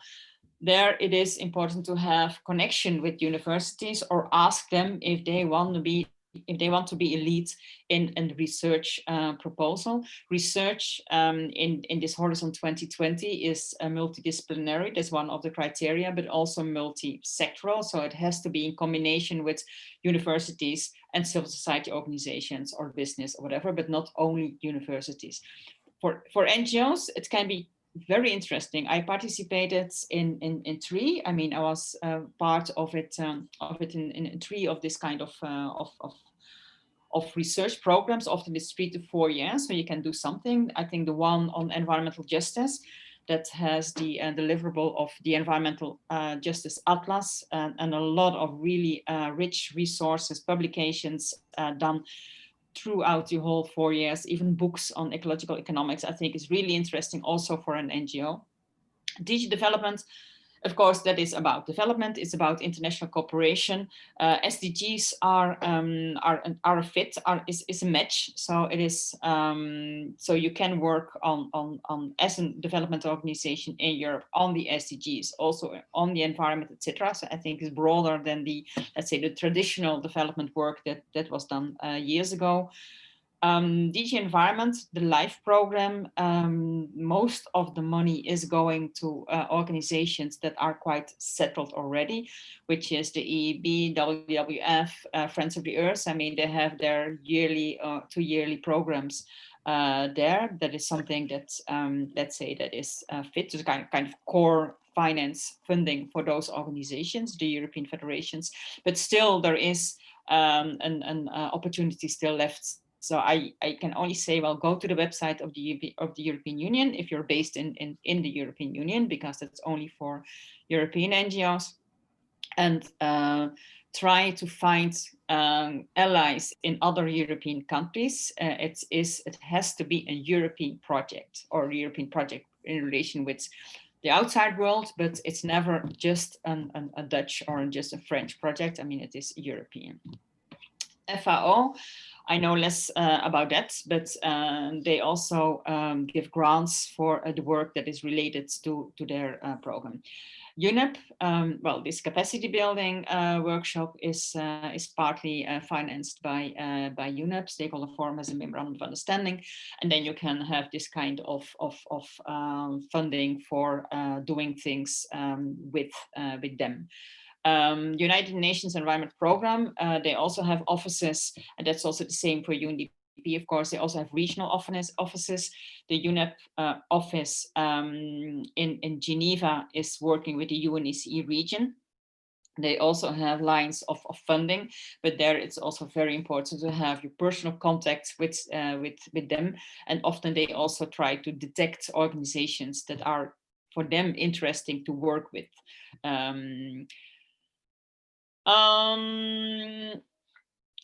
The World Health Organization and the UN Democracy Fund, and I see that Lesja also said IFAD, which is also on agriculture. I think it's something that's the best thing you can do, and it takes a lot of time, I know, is just go to their websites and try to find their ways. They also have all their own guidelines, their own deadlines, etc. So I cannot give a kind of one advice. It's just go to their websites and try to find out how it works, or email them, because often they're quite open also in giving you the information that is necessary. In Europe, if you want to, let's say, apply for funding for DG Environment, and you don't know exactly how that works, etc., you need technical advice, then every country in Europe also has a kind of support points and focal points. People that are working in my case, in the federal or the Flemish administration, and they are mandated and I suppose funded also for helping you out. And those people are really very nice, and they really are there to help you to find your way in the whole labyrinth of funding in the European Union. Next slide. But also bigger NGOs like IUCN or WWF, Oxfam, they also give funding for smaller organizations, or if it is for specific things. I'm come back on this later today, but I'm working also on environmental rights a lot, and WWF and ICN are financing small projects in doing that. So it's a kind of, okay, it's an issue they don't know a lot about, and then they ask other organizations or people, consultants, to figure it out and to work on that. Science, Future Earth, they also have ways of getting your research funded. Again, you have to work with other universities again. I'm not so familiar with research funding. I know there is a lot, but I think there you have to find your way in, I think also mostly with the universities as well. Industries, companies, they also are willing to give funding to NGOs. Of course, a lot of NGOs, they have it in their mission or in their vision that they don't accept money from a private sector. So if you're working for an NGO and you want to apply for a private sector foundation, then check your statutes to see if it's possible for your organization. It has its pros and cons. I always worked with organizations that do not accept private sector money. So I don't know how it is to work with industry, but of course, it depends on your own objectives and strategy also. Then subnational and local governments, I already said it. Subnational in my case would be the Flemish governments, or in the local governments are also giving funding. There again, I think it's mostly for more concrete projects, not so much on going to Nairobi and be there and trying to influence the agenda. The more local you go, the more lower you go, of course, it's more often for quite concrete projects. Next one.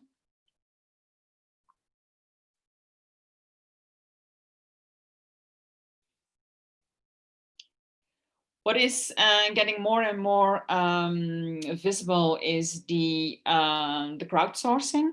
You have several platforms. Some are listed here. Kickstarter, which is one. Most of those crowdsourcing sites are for small SMEs, for having kind of kickstart money, invests in small, in having a small investment in an SME, so you can start your business. Also for campaigns, it's often crowdfunded. I was involved, or I'm still involved in crowdfunding for legal assistance for environmental conflicts. So if, let's say, the big case we had or we still have in Ecuador, with Texaco polluting the local communities over there, they started the court case. That was one, but then Texaco transferred all their money to Canada. So they now say, well, we don't have any money in Ecuador left for giving compensation for the local communities. So now they have to start a court case in Canada. And that is, of course, very, very expensive, especially when you're a local community in Ecuador. So there you have crowdfunding for them. Civicus does the same for having legal assistance for other social conflicts, etc. So it's quite concrete. And again, the only advice I could give is Google on that and try to find if there is crowdfunding a platform for you. You can often have your own project, let's say, and then use their platform in making your case or cause visible. Next one.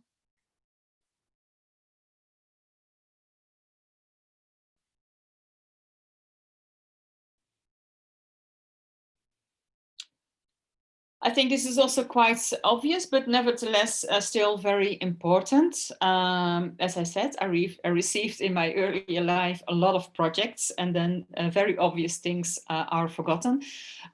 So if you write a concept note, so if you want to get to learn a foundation, it's often good to have a kind of note of a 2-pager where you can approach someone and then see if that works, if that is a match, and then see if it's possible to write a bigger project. But of course, the project name is important, and that project name has to cover what you want to do. Of course, the background and the project original. So it's really important to know where it comes from, who is going to execute it, etc. Objectives. Objectives has to be concrete. I mean, it's never very smart to really have redundant things. Try to be as concrete as possible. The same with the aims and the target groups. The target groups is not everybody. It's really, if you want to approach decision makers, then the objectives also have to be matching with your target group and your objective. The same for the activities. If you say, well, I want the decision makers as target groups, and then your activity is having a kind of broad campaign on whatever, that doesn't work, because that is not targeting decision makers. So it's really very important to have this logic into your project. That's why it is also important to have a log frame, which is the logical framework. The theory of change was already said, I saw in the chat box. So I think this kind of information is crucial for your project. And even, as I said, it is obvious, it's often lacking in a project proposal. So if you start to write something, so think about it. The outputs, of course, are important.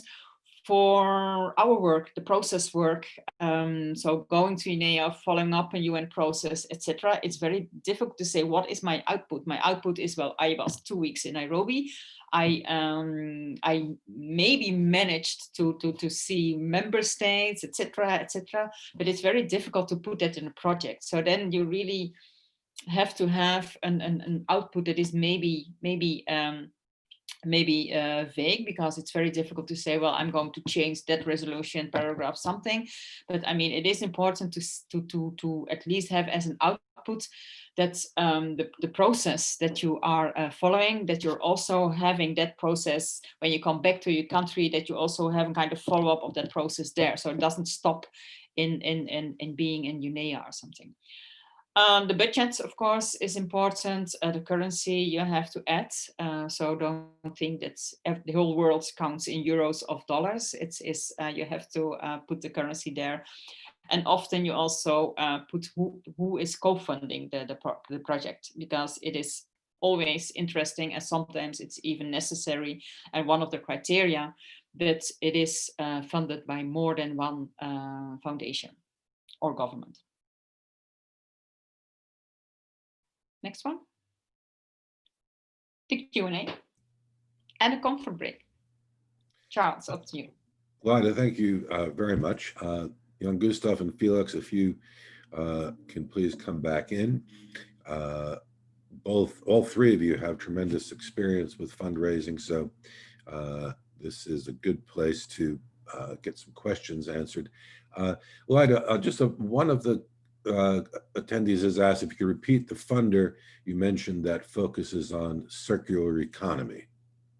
The MacArthur Foundation. MacArthur Foundation. But I mean, they work together with others. I mean, they pool their funding, and they also ask NGOs to pool their human resources and objectives and work. And it's MacArthur as in yeah, it's in the chat box now. Sarah already put it in the chat box. Oh, very good. I see it. Fantastic. Okay, another question for all of you. How can we change the thinking around who gets funding and how much? How do we get the money to organizations that are smaller and or on the ground? We may need the methodology and their idea on small and big grants and administration capacity. Yeah. This is, if I can just jump in here on that issue. This was Lesha asking this very important question, and of course there is no good answer to that. I think we all can speak about our frustrations about how the funders often do not understand the differentiations in approach and projects.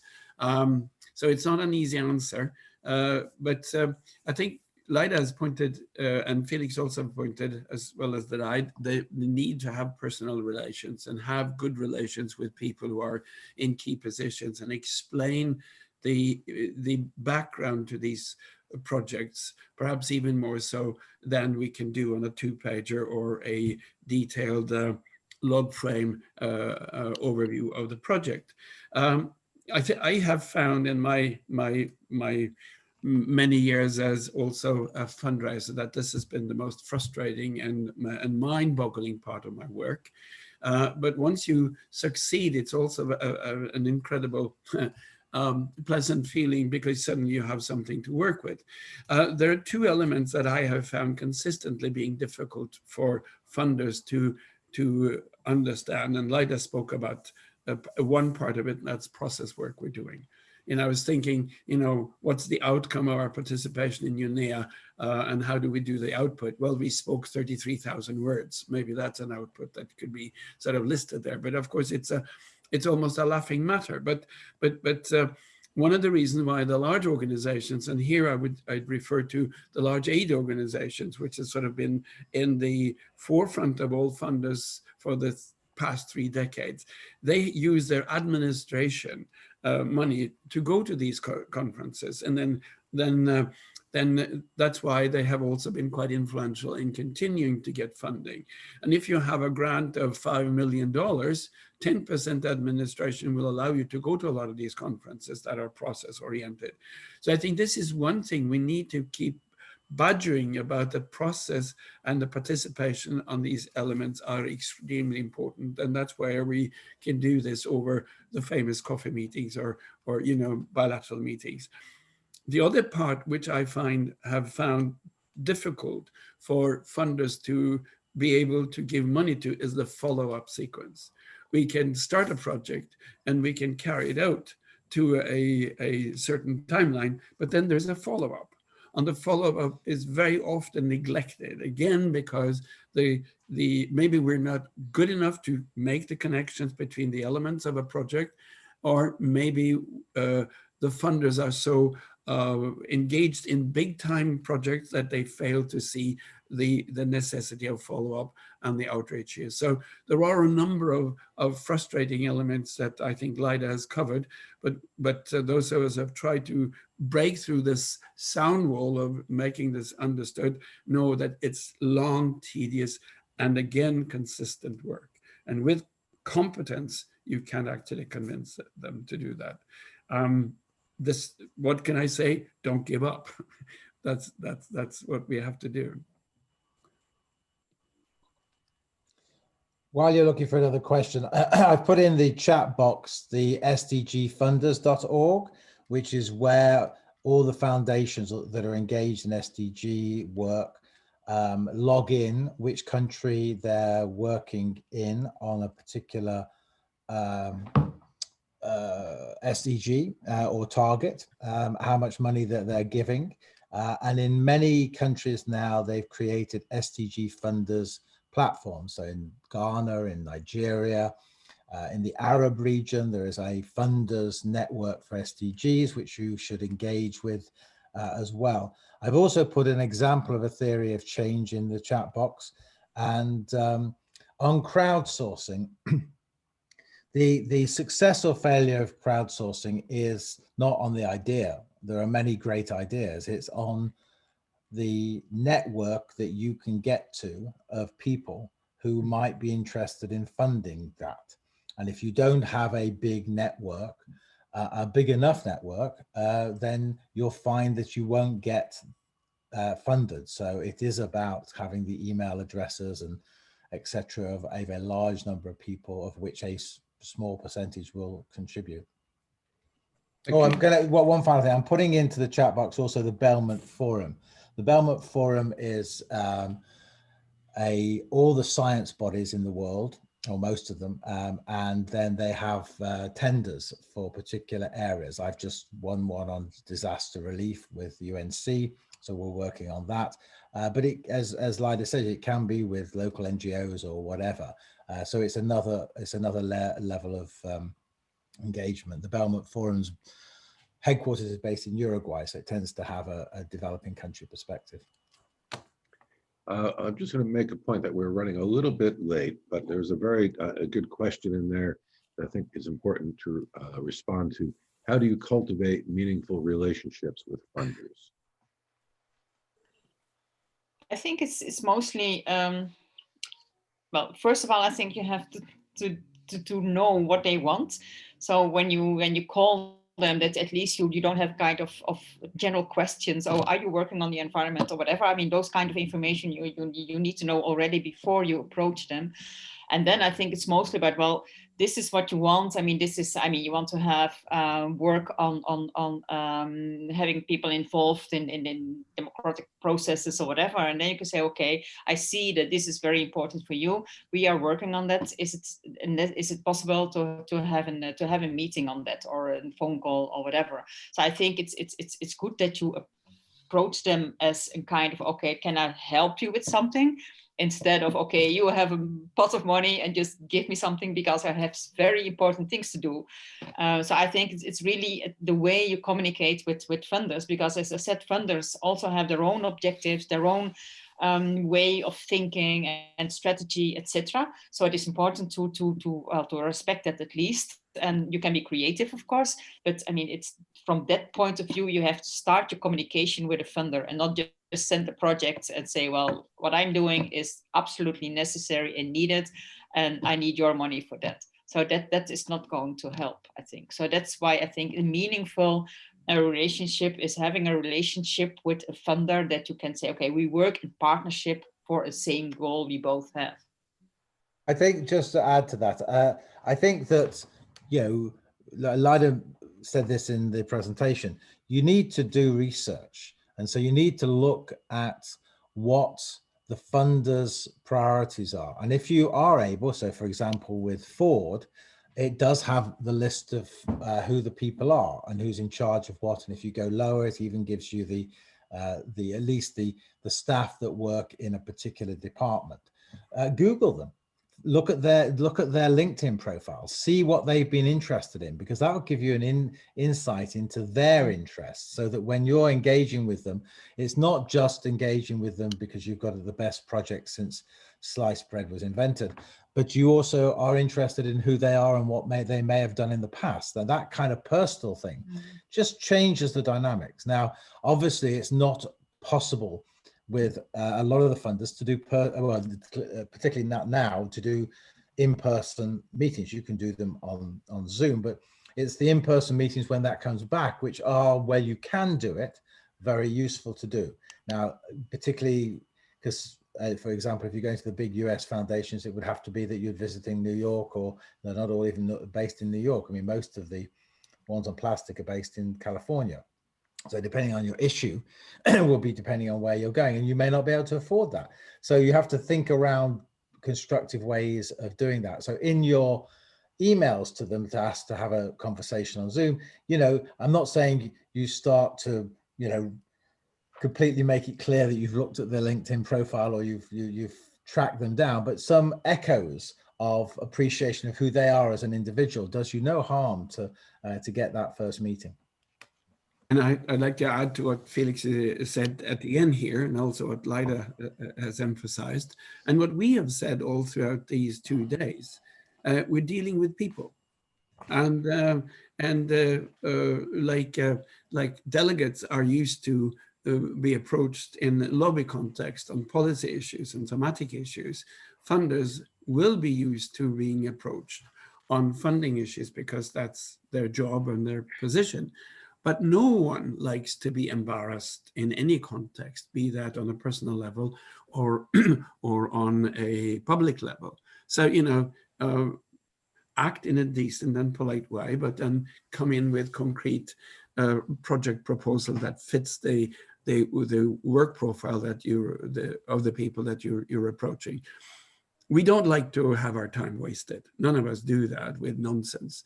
And I cannot, and I think the three of us cannot emphasize enough times, be prepared and know what you're talking about. And we do that because we have seen so many times that people talk about issues and obviously are not prepared at all. So you know, that's what I would say in this context. Thank you. I'm going to say that we're running a bit late, so there are two questions of which I think can have very brief sort of yes or no answers. So I'm going to just pose the first one to Lyda. You can add a bit more to it if you wish. Must a proposal contain an implementing partner? Yeah, of course. I mean, if you have a project and you want to implement something, then you have to tell exactly who is going to do that and how you're going to do that, and what is your way of working. So yes, and every proposal needs to have a partner that is going to implement the project once you have the funding. I think another part of that was, does an organization need to be partnered with another organization to deliver a project? I guess that depends on the criteria of the grant. I think it's always good. I mean, if you're a small organization, it's always good to work together with others, because it's very difficult to if you're one or two person organization. I mean, then of course you're limited also in your activities, or you ask for a very small grant and you can do it with the two of you, or you work together on the national or regional local level, and then you say, okay, well, we are joining our forces and we can deliver a little bit more. I mean, especially when it is on campaigns, etc. So I think, yeah, it depends. There's not one answer for all these the very different context people are working in. Thank you, Lyda. One last question before we take our break, and Felix, I'll ask you to address this one because I think I know the answer to it, and you're good about these recommending these things. Is it also possible for you to introduce some of the small groups like us on the ground to specific funding organizations by way of recommendations? Recommendations being the operative word. Felix, can you respond to that? Well, I think the answer is no, because that's very time consuming and it's not what we're engaged in. And I don't do fundraising anymore. I left Stakeholder Forum in 2012. I now work as a consultant. And so I thankfully have given up fundraising because it's such a horrible thing to do. And I hated doing it when I was running Stakeholder Forum, and now I'm free. I'm free to be able to be paid for my advice. And so I'm not the right person to be able to give you advice on who the fundraising people are now, because I have no idea. I haven't engaged in it for 8 years. Felix, thank you for that. I think more generally, it was, do organizations like Stakeholder Forum or UNEP, make recommendations, and typically they don't, because, it's not the sort of thing that one does, especially with partners that they don't know. Okay, well, I'd like to thank all of you for the very, very rich content in the first session. What we will now do is we will now have our 15-minute break. I would like to say that we will all be silent for 15 minutes. So we're going to be back then I will start immediately after that 15-minute period is up. So don't go away. We'll be silent for a bit and we will see you soon. Thank you.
Hello and welcome back to the fourth and final session of this two-day capacity building workshop for the UNEA 5 event. The next session is going to be presented by Jan Gustav and Felix together. They'll alternate between various subjects.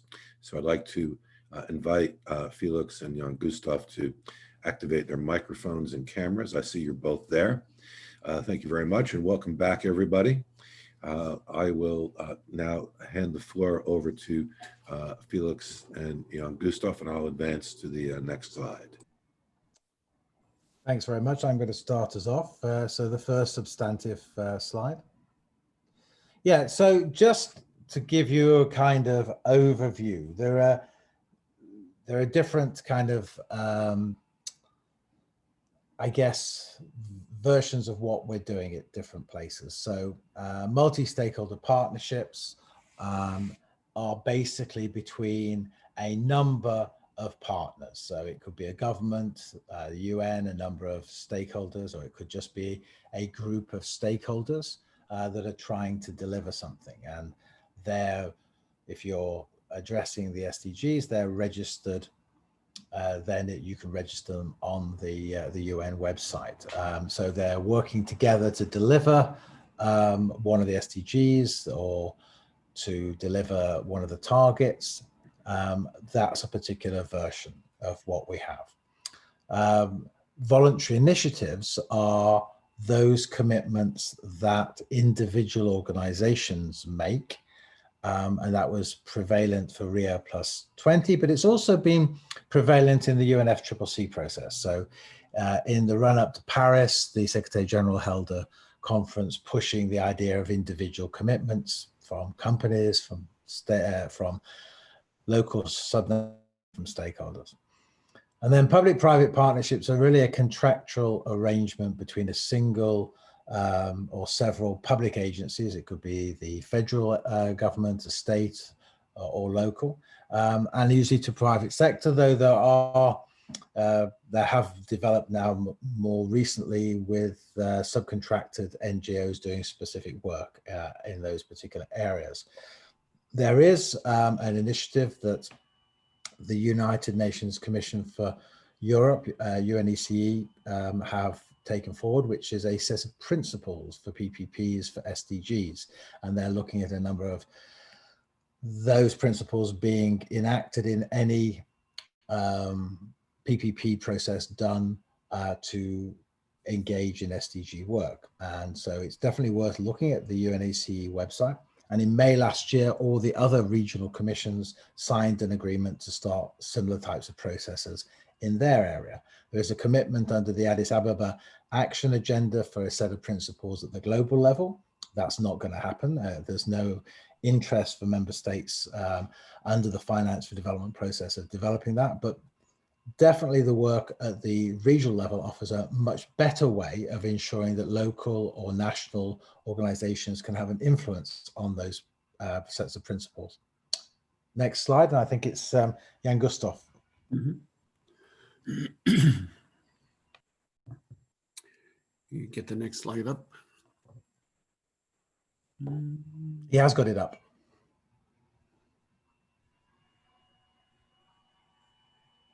Jan Gustav, it is up. Now it is. Sorry, it's a bit slow coming from New York all the way across the Atlantic. Thank you, Felix, for that introduction.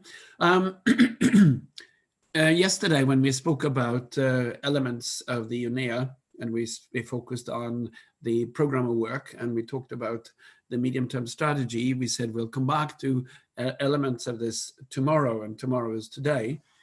And why is this important? Because this is where implementation comes into being. If you remember this, the video we showed you yesterday, where UNEP had talked about very, very eloquently about all the elements that goes into the medium-term strategy, they stopped short of saying, now we need to implement this. As we said yesterday, the medium-term strategy is the programmatic overview of what UNEP is going to be involved in for the next 4 years. And biennially, we have a program of work, and then it's up to UNEP, including the member states and the stakeholders, to implement that. There is an interesting discussion going on now, both in academic and in policy levels and among stakeholders, what are partnerships going to be? If you read the 2030 Agenda key document, which is known as 70.1 in terms of UN resolutions, every SDG has a partnership component. And everywhere you see partnership referred to in that document, it is the combined efforts of the private sector, the official authorities, government or municipal level, and the non-state stakeholders, the major groups or the NGO community, if you will. Partnerships are important, and they're going to be increasingly important if we are to believe what was said at the UN Sustainability Summit last year in 2019, following at the General Assembly opening, where they called for action now, and the youth were very, very adamant at saying, we need action now. And they called this decade the Action Decade for Sustainable Development and the 2030 Agenda. And of course, we have reminded you a number of times that the theme for UNEP5 is strengthening action for nature to achieve the SDGs. And one way of achieving this is through partnerships. Partnerships in the UN context involving civil society is not new, but it came into being with a force, political force, around the run-up to the Johannesburg summit. Felix mentioned the voluntary partnerships, and to me, they're kind of like the pledging conference of governments. They pledge a lot of money to implement X, Y, and Z, and not all of them follow up on what they have pledged. And when non-state stakeholders go in and register voluntary partnerships, as they did immediately following Rio 20, in the outcome document called The Future We Want, the last paragraph talks about voluntary initiatives. In a matter of a year and a half, lots of NGOs, lots of non-state stakeholders, lots of even governments and municipalities registered voluntary initiatives. And like a pledging conference, not many of them have been actually fulfilled. So we'll deal with how to refine that. I've often been asked when I talk about partnership, are they old? Well, the oldest registered partnership between a government and a private company is a canal project in France, which was developed in the 1600s. And the biggest one to date is Franklin Roosevelt's New Deal, which involved the public, the organizations, the authorities, academia, and together they were able to create a New Deal. Now, we refer to the World Summit on Sustainable Development in Johannesburg because this is where the Type 2 partnerships came out as it says, collaboration between national and sub-national governments, private sector actors, and other stakeholders who form voluntary transnational agreements in order to meet specific sustainable development goals. At the time, it was interesting to see how, with a knee-jerk reaction from many civil society participants, NGO participants, and major groups, saying that we should not be involved in implementing this is the responsibility of governments, and sort of took a distance to that. It created an interesting debate because I think also it contributed to challenging the major groups to understand that they also needed to be part of the implementation element. We'll refer to the Bali guidelines, which is one of the few real guidelines to direct what a partnership should be. But now this is coming into being, and we have a refined and more developed criteria for partnerships. And of course, as I already referred to, the UN Conference on Sustainable Development in Rio, saying that all stakeholders, including government and the private sector, were invited to make voluntary commitments that deliver concrete results. And as we wrote, by the end of the Rio conference already, over 700 voluntary commitments were announced. Now, this was reiterated, but I think with a much more focus on implementation in the 2015 document on the 2030 agenda. But I think I would challenge everyone listening to us now to look at that document and see how can we contribute concretely, but also look at the medium-term strategy and to the resolutions which will be discussed in UNEA 5 and the program of work, and participate. Over the years that we've been participating in earlier the governing councils that were a predecessor to the UNEA conferences, we have seen a lack of interest among the major groups in participating in the program of works discussions and the medium-term strategy and even the budget discussions for UNEP. Now, this is crucial if we're going to be honest to what we want to do, implement this. Can I have the next slide, please?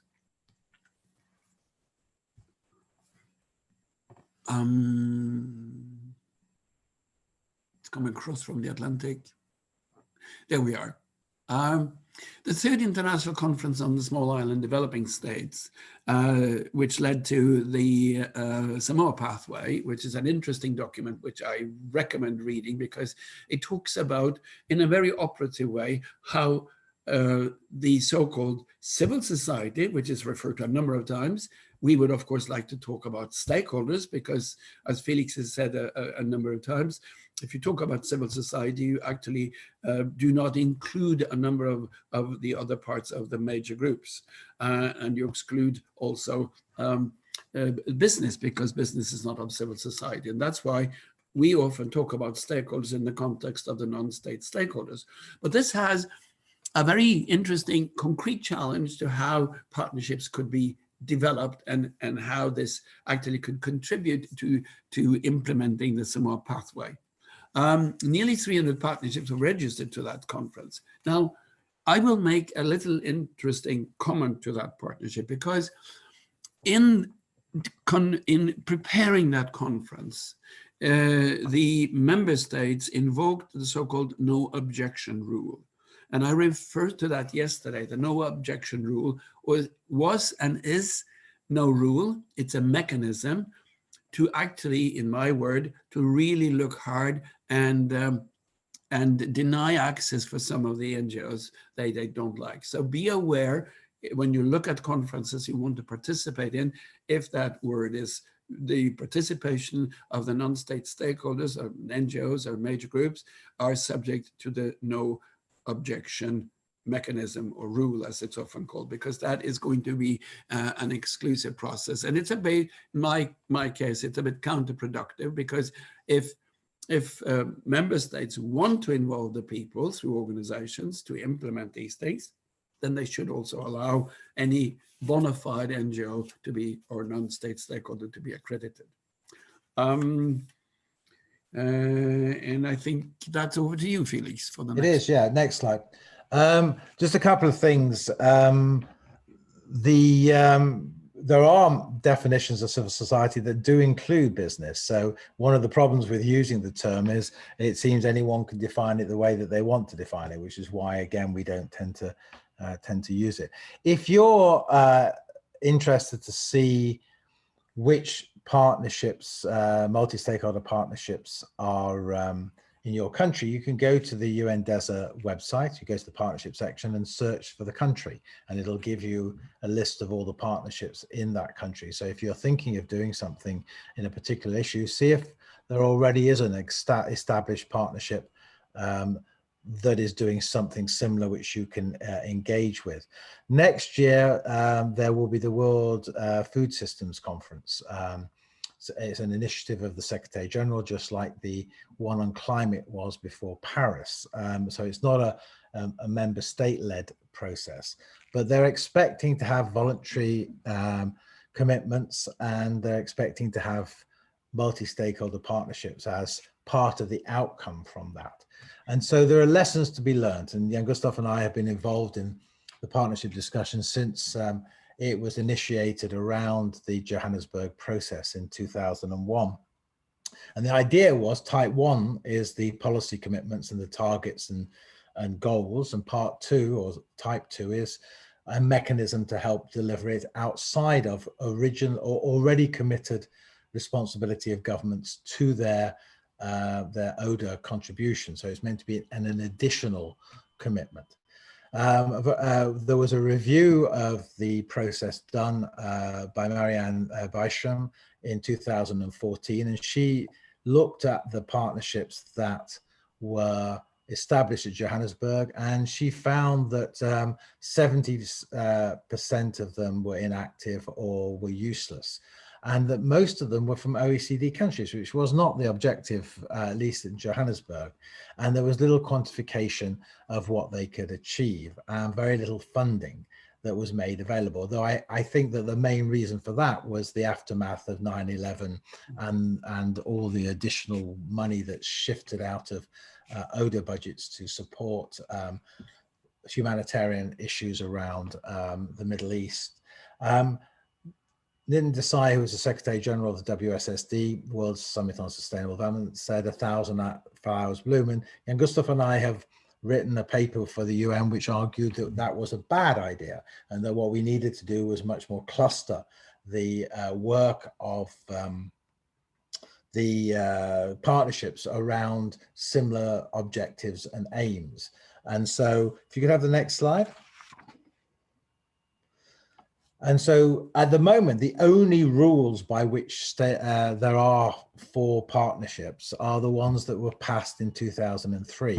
And again, Stakeholder Forum and then myself under a different hat have tried to get member states to update these instructions and to help partnerships a lot more in the establishment of their work, and therefore also to move to more of an implementation process. And so the present way that agreements or MSPs are meant to be put together is they're voluntary, they're transparent, they're credible, they're accountable, but they don't go further than that and give them advice on how to do that, or they haven't, shall we say. We have the next slide.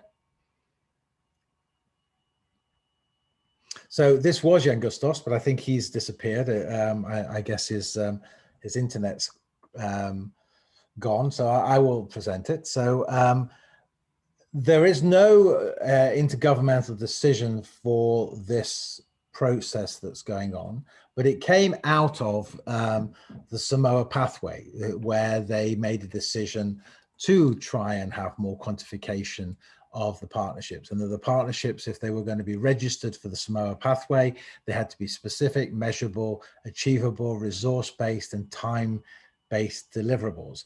So UNDESA has expanded that approach, which is known as the SMART approach, to the 2030 partnerships. Now, they have no intergovernmental decision for doing that, so governments could at one point actually complain that that is the case.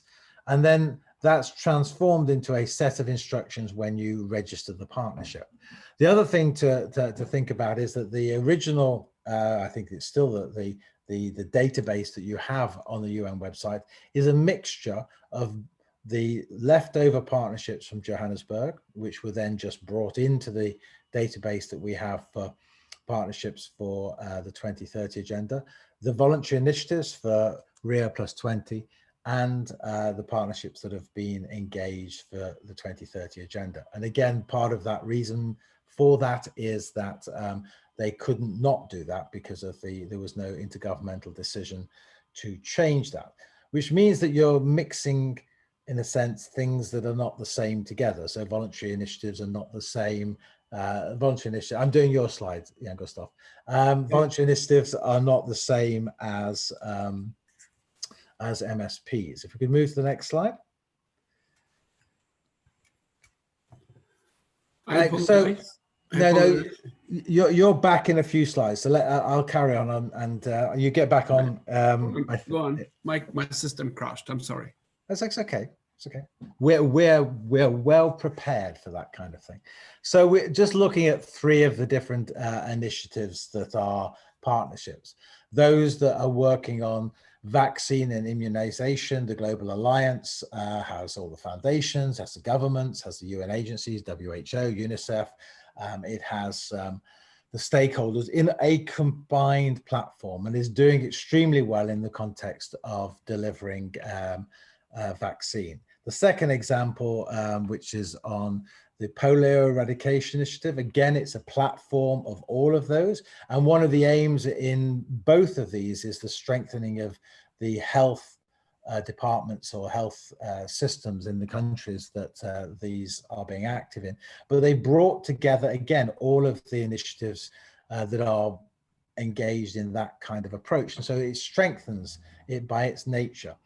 The REAP initiative was partly because we couldn't get we were meant to get an additional Millennium Development Goal on energy out of WSSD, but because of the Americans, that wasn't possible.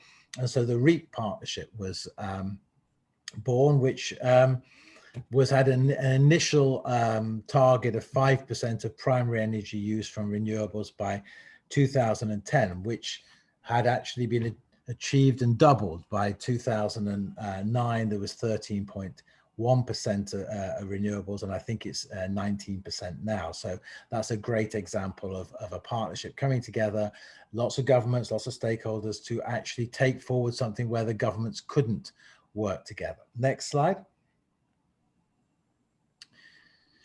Yeah, the fourth one is an interesting one because it's a Secretary General initiative. So whereas there have been advancements where stakeholders have got together, the Secretary General has in a number of areas decided that there isn't a body that's doing that kind of work together and has initiated. Another one would be Sustainable Energy for All, set up again, both of these by Ban Ki-moon. Sustainable Energy for All wasn't something that the new Secretary General wanted to take up, so it was floated out as an NGO. I think it's based in Austria now, but its head is paid by the UN. It's a UN staff person, so it's a kind of hybrid organization. But the Every Woman and Every Child, one of the good things about that is that they've had outside it was either PwC or one of the consultancies out there come in and look at seriously about what their delivery is against what they had said they would do. And it would I'd have to say that in the first report, and I haven't seen the more recent one, they hadn't delivered as much as they had done, as they had said they would do. But that created a conversation in the organization, which will hopefully make sure that they do hit their targets in the future. That kind of review, independent review, is part of being able to look to see whether these partnerships are delivering things or whether they're not delivering things. And we don't have that kind of adjudication. We do have a traffic light system now as well on the partnerships. And so if you don't report, you're meant to report. If you don't report, after a year, I think you get an orange. After 2 years, you get a red warning. After 3 years, you're kicked off. We're about to lose between 60 and 70% of the partnerships that have been registered to deliver the SDGs because people are not reporting. And so there's a whole conversation that will be very critical in the next 18 months about the system that goes around that. Again, something that Jan Gustav and I highlighted back in 2014, and we've raised it over and over again, the need to have a proper process. And what we pushed for was this idea of clustering around high-level champion partnerships that you could properly monitor and you could start to see quantifications. Next slide. So there are 3 kinds of partnerships. And so it's not all about delivering the target, though that's very important. And so you have people who are delivering access to water or building basic sanitation, and you can quantify that. And that is very important. It's like Gavi. It's very, very focused at what it's doing, and we need to have those. But there are other ones that are, in a sense, the building blocks to be able to do that. And so one of them is sharing knowledge, a system by which you share the best knowledge you have. And I've used Global Water Partnership, though they do actually also do projects as well, but as a knowledge base, I think it's an interesting use. As setting standards for particular groups, I've used the CEO Alliance for water stewardship, but you could have used the principles for responsible investment, the principles for responsible banking. Those are ways of setting standards by which then you can build and actually hit targets. And so if you look at the company areas, then the Global Compact has a process on their website where companies can start to sign up to deliver against the different SDGs and the different targets. And so those fit into supporting once you've got a set of principles to guide you. Next slide. One of the things that I did was a piece of work a few years ago, and I've updated it, I think, last year, looking at the Global Compact, which has over 10,000 companies now signed up to the 10 principles behind it. There's always a worry of greenwash. And so there are a number of very key organizations. There's the Corporate Benchmarking on Human Rights, which was set up by the investors, some of the investors like Aviva. And the reason why they wanted to know that is they wanted to be able to know whether the companies that were claiming that they were doing human rights were actually doing it. And there's the benchmarking, the World Benchmarking Alliance, which deals with a number of SDGs, and they've absorbed or created a partnership with the Carbon Disclosure Project. And so they're looking at food, they're looking at gender, they're looking at carbon and a number of other areas, looking at internet access, I think. Anyway, so when looking at the Corporate Benchmarking on Human Rights, if you go to their website, you can look to see what companies are scoring against the Ruggie principles on human rights, the UN principles. And so the first year I did it, I would have guessed, if you had asked me based on my, in a sense, my understanding of the company, I would have expected Pepsi to have a very good human rights record because they had signed up to the principle that water was a basic human right. They scored 22% against it. And you can see the scoring that is done there on the Corporate Benchmarking of Human Rights. The second year, they got something like 43 or 44%. So they clearly went back and looked at it. Coke got 40% the first year, I think 56% the second year. Starbucks has actually gone down. So their human rights record in the second report went down to 8.5%. And so it's very important that pressure is put on these companies when they're claiming to do stuff that's very good, and they may be doing environmental stuff, but they may be actually doing it against a set of human rights agreements. So it's very important. If you're US, I doubt if there are many US people on here today, don't go to Costco, don't go to Starbucks. I mean, if you're going to Starbucks, you're supporting potentially a company that's either not collecting the data or is scoring extremely badly on human rights issues. I think the next slide is yours, Jean-Christophe. Yeah. Yes. We're going back again here to UNEP. Let me just also apologize, but my system suddenly crashed. And of course, being in a physical meeting where you are sitting addressing the audience, addressing a plenary, and you suddenly lose your voice, it is probably because the chair has found that you're speaking too long. And here there was a glitch in my system. I'm sorry about that. One of the questions often asked civil society or major groups or NGOs or non-state stakeholder is, what is your role in the future partnerships? And I have yet to listen to any of these non-state stakeholders come up with a very clear and succinct answer saying, our role in the partnerships to implement the SDGs or the program of work is this.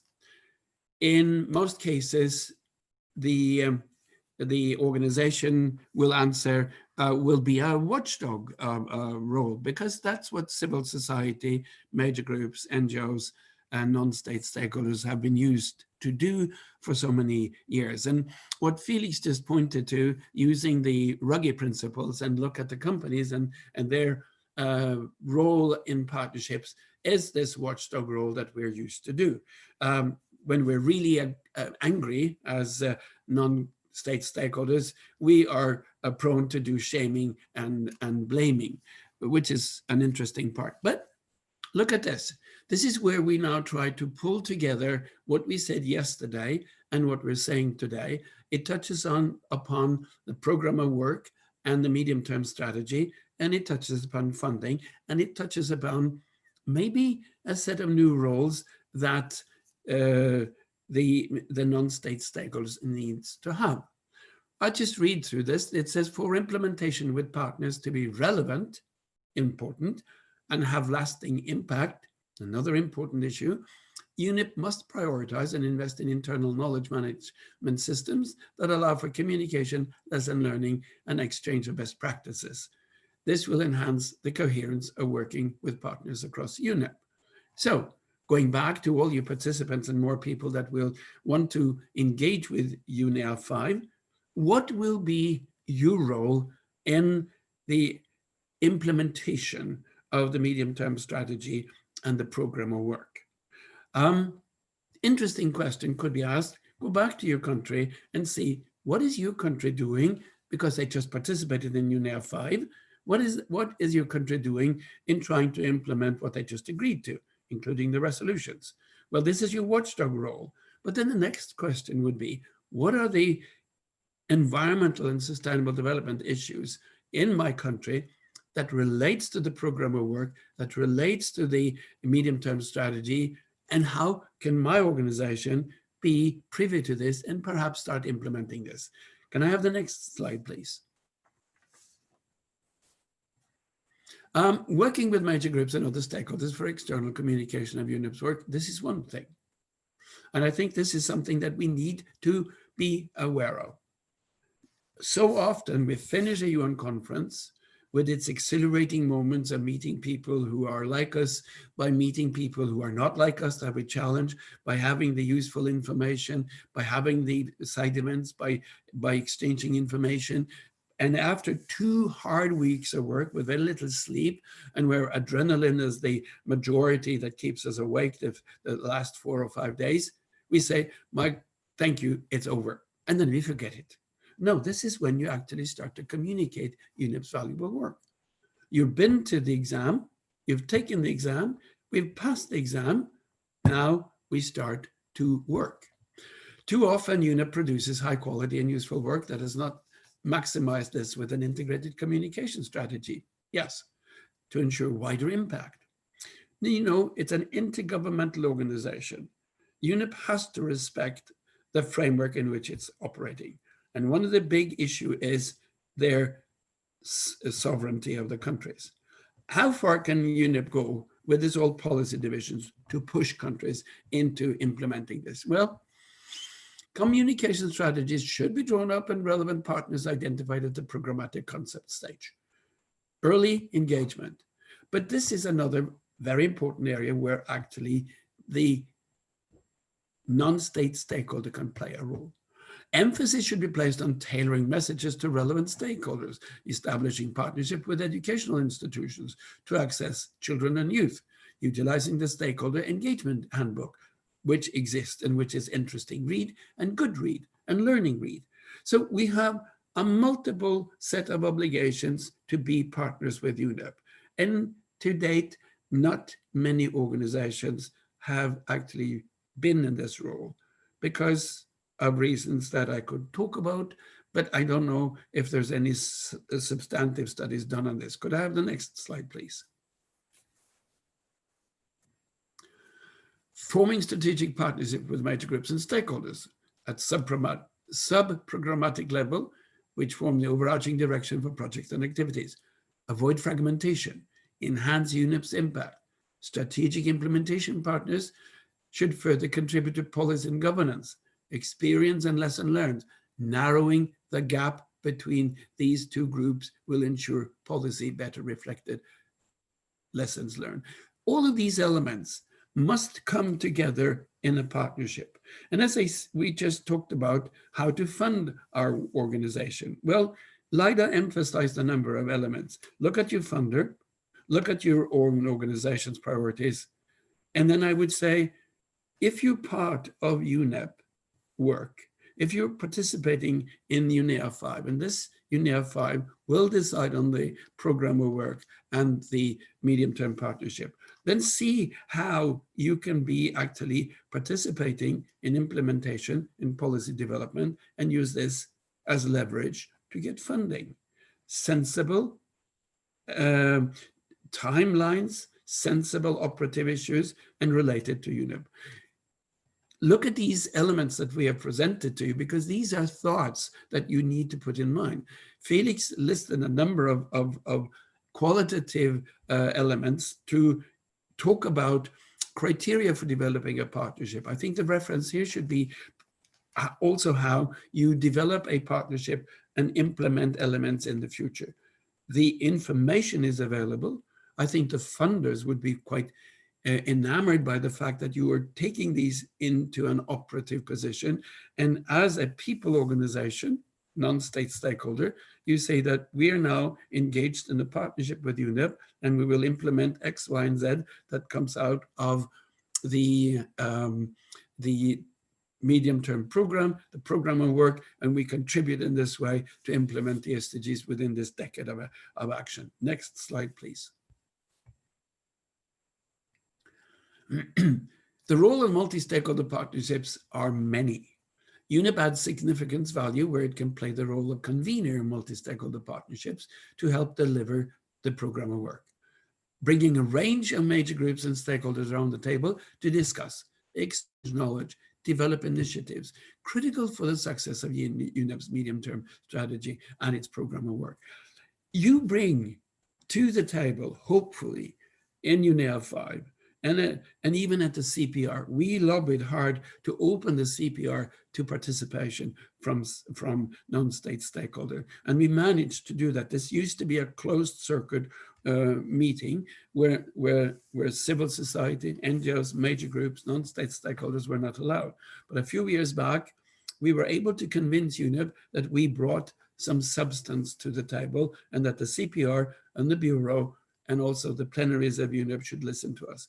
But then again, we have reiterated, Lida, Felix, and I, bring substance, bring your knowledge that is relevant. And if you sit down and look at your capacities and look at what you're doing today in an action-oriented decade, the question should be, what am I doing to instrumentalize and implement this?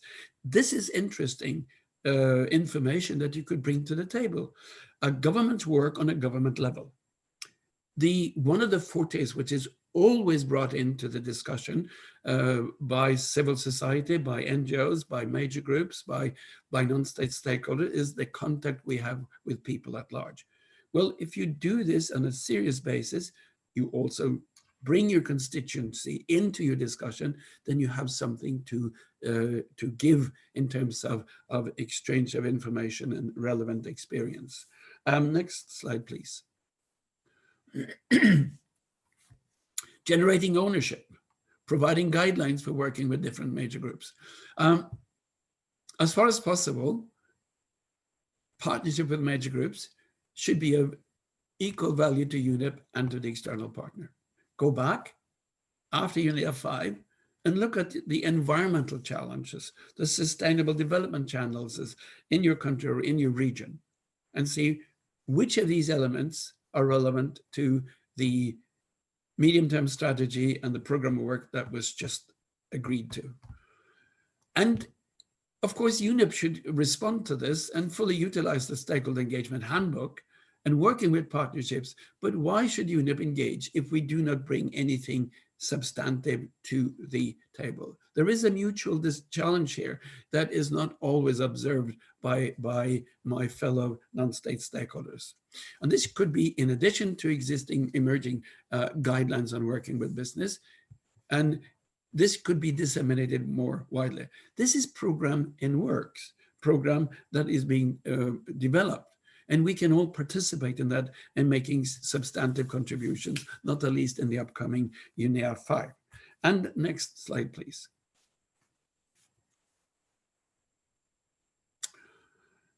This is an interesting quote. Kader Asmal chaired the World Commission on Dams, which was a very, very interesting commission and came up with a lot of interesting and very challenging findings, both to governments and to environmentalists and to organizations alike. He had to work with partnerships. You know, we're all interested and eager to be a partner with someone. But he said this, I have a parting warning. Doing so, I mean, conducting a multi-stakeholder partnership, is never a neat, organized, tidy concerto.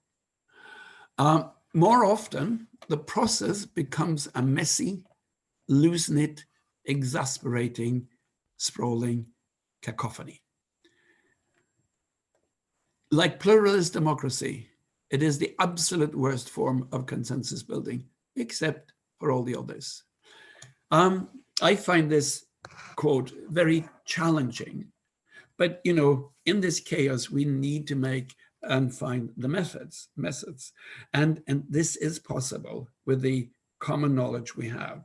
But I would say this is one of the big challenges for the non-state stakeholder community today. We have been used to be the watchdog and the policy challenger. In the future, we need to do that as well as being implementers.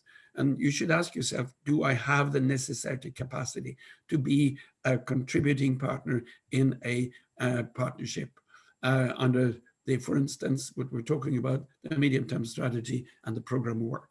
Felix, over to you. No, Felix, over to us. Question and answers, yes. Thank you, Felix and Gustav, for that presentation on multi-stakeholder partnerships. I would like to now open the floor to questions. Again, I'll remind the attendees that you should put your questions in the Q&A box, please, not in the chat box. So if you have put some questions in the chat box, perhaps you can copy and paste them into the question box. And let's begin. Let me see what we have there. Okay. One question, do you know about emerging initiatives for ecosystem restoration decade or global framework on biodiversity? How could we input to make these initiatives more effective? I could start by saying when there was an ecosystems appraisal carried out a few years back,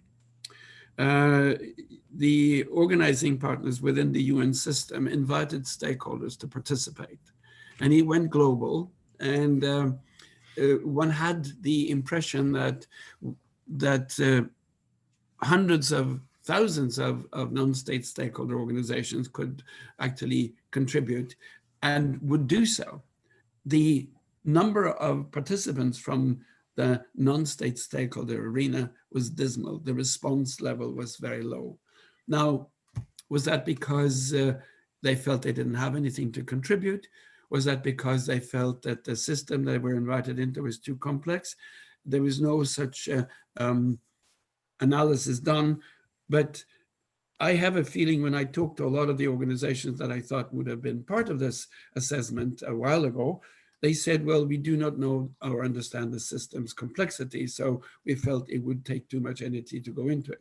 Oh, that's one of the reasons why we do these training sessions, to explain the system for you. But I would say in general, be vigilant to the invitations that come, because they do come. And if you're an accredited organization with UNEP, you will see there are a number of invitations coming from Alexander Uras, the Civil Society Office, on a continual basis, year in and year out. Felix, you're muted. I noticed something in the chat box about the intervention across, I think you mean SDGs, not MDGs. I mean, the difference between the MDGs and the SDGs, one of the critical ones, is the interlinkage between the goals. and targets. And the Nexus conference that we did in 2014 played a significant role in getting interlinked targets in water and food. We didn't manage to get it in the energy section. And so, of course, there are interlinkage coalitions that one can create to enable one to address targets that are in more than one SDG. Just one other thing on the difference between the MDGs and the SDGs. The MDG 8, which was on partnerships, was actually only about partnerships between governments. And the difference between that and SDG 17 is what we're discussing now. It's partnerships among all of the stakeholders. So we have, over the last, I guess, 15 years or whatever, learnt that it's not just governments that can implement these things. Often it's a coalition that can do it more effectively. And I would say that the other thing in kind of, we're in this period as the MTS gets agreed, and then the program of work, where we're hoping that by doing these trainings that people become more aware of what's in the MTS. They may not want to engage in framing it. They just may want to know what the themes are and how UNEP is approaching it. But as it gets to the program of work, once you identify an area where you think you can have an impact on that program of work, or you think that the MTS should be doing a program of work on a particular area, then you can have a conversation with the relevant part of UNEP and start to work with them. Be proactive. Don't wait for them to engage. And I think that's been one of the problems. We have mostly ended up with advocacy stakeholders engaged with the UNEA process. There are stakeholders engaged with implementing the previous program of work, but that's, to be honest, mostly evolved through UNEP's reach out, and that tends to be the larger organizations, while it may very well be the smaller or medium-sized organizations in particular areas that could actually be much better for UNEP to be working with. But you need to be proactive. Look at the MTS, look at the areas that they're going for, then and work out which parts of UNEP are going to be leading on that, and start a conversation with them if you want to build a partnership, because it's really not about being given the stuff, it's about helping to design it. How about another question? Maybe I can add on that as well, because I think it was not mentioned, but you also had a 10-year framework of programs on SCP, Sustainable Consumption Protection. They also work with NGOs and civil society groups, I mean non-state actors. I have to admit that they also tend to work with the bigger ones and not the smaller ones. It was one of the complaints I have for many years. And then one small comment, but I think it's an important comment. There is another big difference between the MDGs and the SDGs, is that the SDGs are universal. So, and the MDGs was mostly focusing on the global south, while the SDGs are universal. So that means that all countries have to deliver on the SDGs, sustainable development. And I think mostly the global north should do most of the work on their environmental issues, of course, because they are the bigger polluters and the ones that are consuming most of the ecological footprint. There's a question that I think I'll pose to each of the three of you and ask that you perhaps just give a quick one example answer if you have one. And the question is, and we'll start with Jan Gustav, what would you change about partnerships you have experienced to make their impact on sustainable development more positive? This is a very important question, I think, and I've been talking and discussing this with the non-state stakeholder communities in my region and also elsewhere where I go. As Felix said, many of the organizations coming to UNEP, the non-state, are advocacy organizations, and they tend to sort of nourish that advocacy profile, and they tend to also come into the partnership discussions, and they keep doing the sort of the watchdog thing. In a partnership, to implement and being action oriented, you need to have capacity to understand what action and implementation means. The partnerships between private sector and the authorities of business, government and civil society and non-state stakeholders or major groups or NGOs, this non-state stakeholder group will lose ground to business, private sector and governments if they do not engage in the implementation part. We must be advocacy, we must be watchdogs, but we must also understand the implementation level. Otherwise, we will be slowly squeezed out. And in the implementation level, getting people involved at a local level is extremely important, and it is possible. And this is the conduit, the bridge that we can, the non-state stakeholder can actually be. Thank you. Felix, you?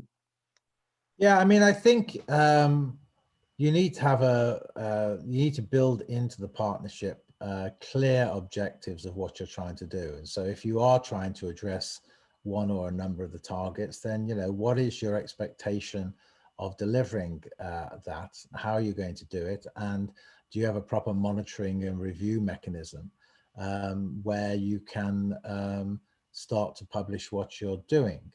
I think too few of the partnerships, at least those listed on the UN website, have any system of knowledge management or anything. And I think it's not a mistake of the Secretariat because they haven't got a mandate to do it, but it's a mistake of the system because again, this is why Jan Gustav and I raised this back in 2014. We could see what was going to happen with the SDGs, which is that you need a part of the UN that's going to service and help those organizations. Some of it's even, you know, basically a structure by which partnerships should be developed, a kind of capacity building toolkit that helps them develop partnerships based on the experience of others. And what we're not using is the Partnership Forum, which exists, it's a one-day event, or the HLPF, to really force the partnerships to come and to report accurately on what they're doing and to have some type of peer group review. We've got a bit of peer group review on the voluntary national reviews, but we have no peer reviews on the partnerships. And I think there's a whole lot of work that needs to be done there.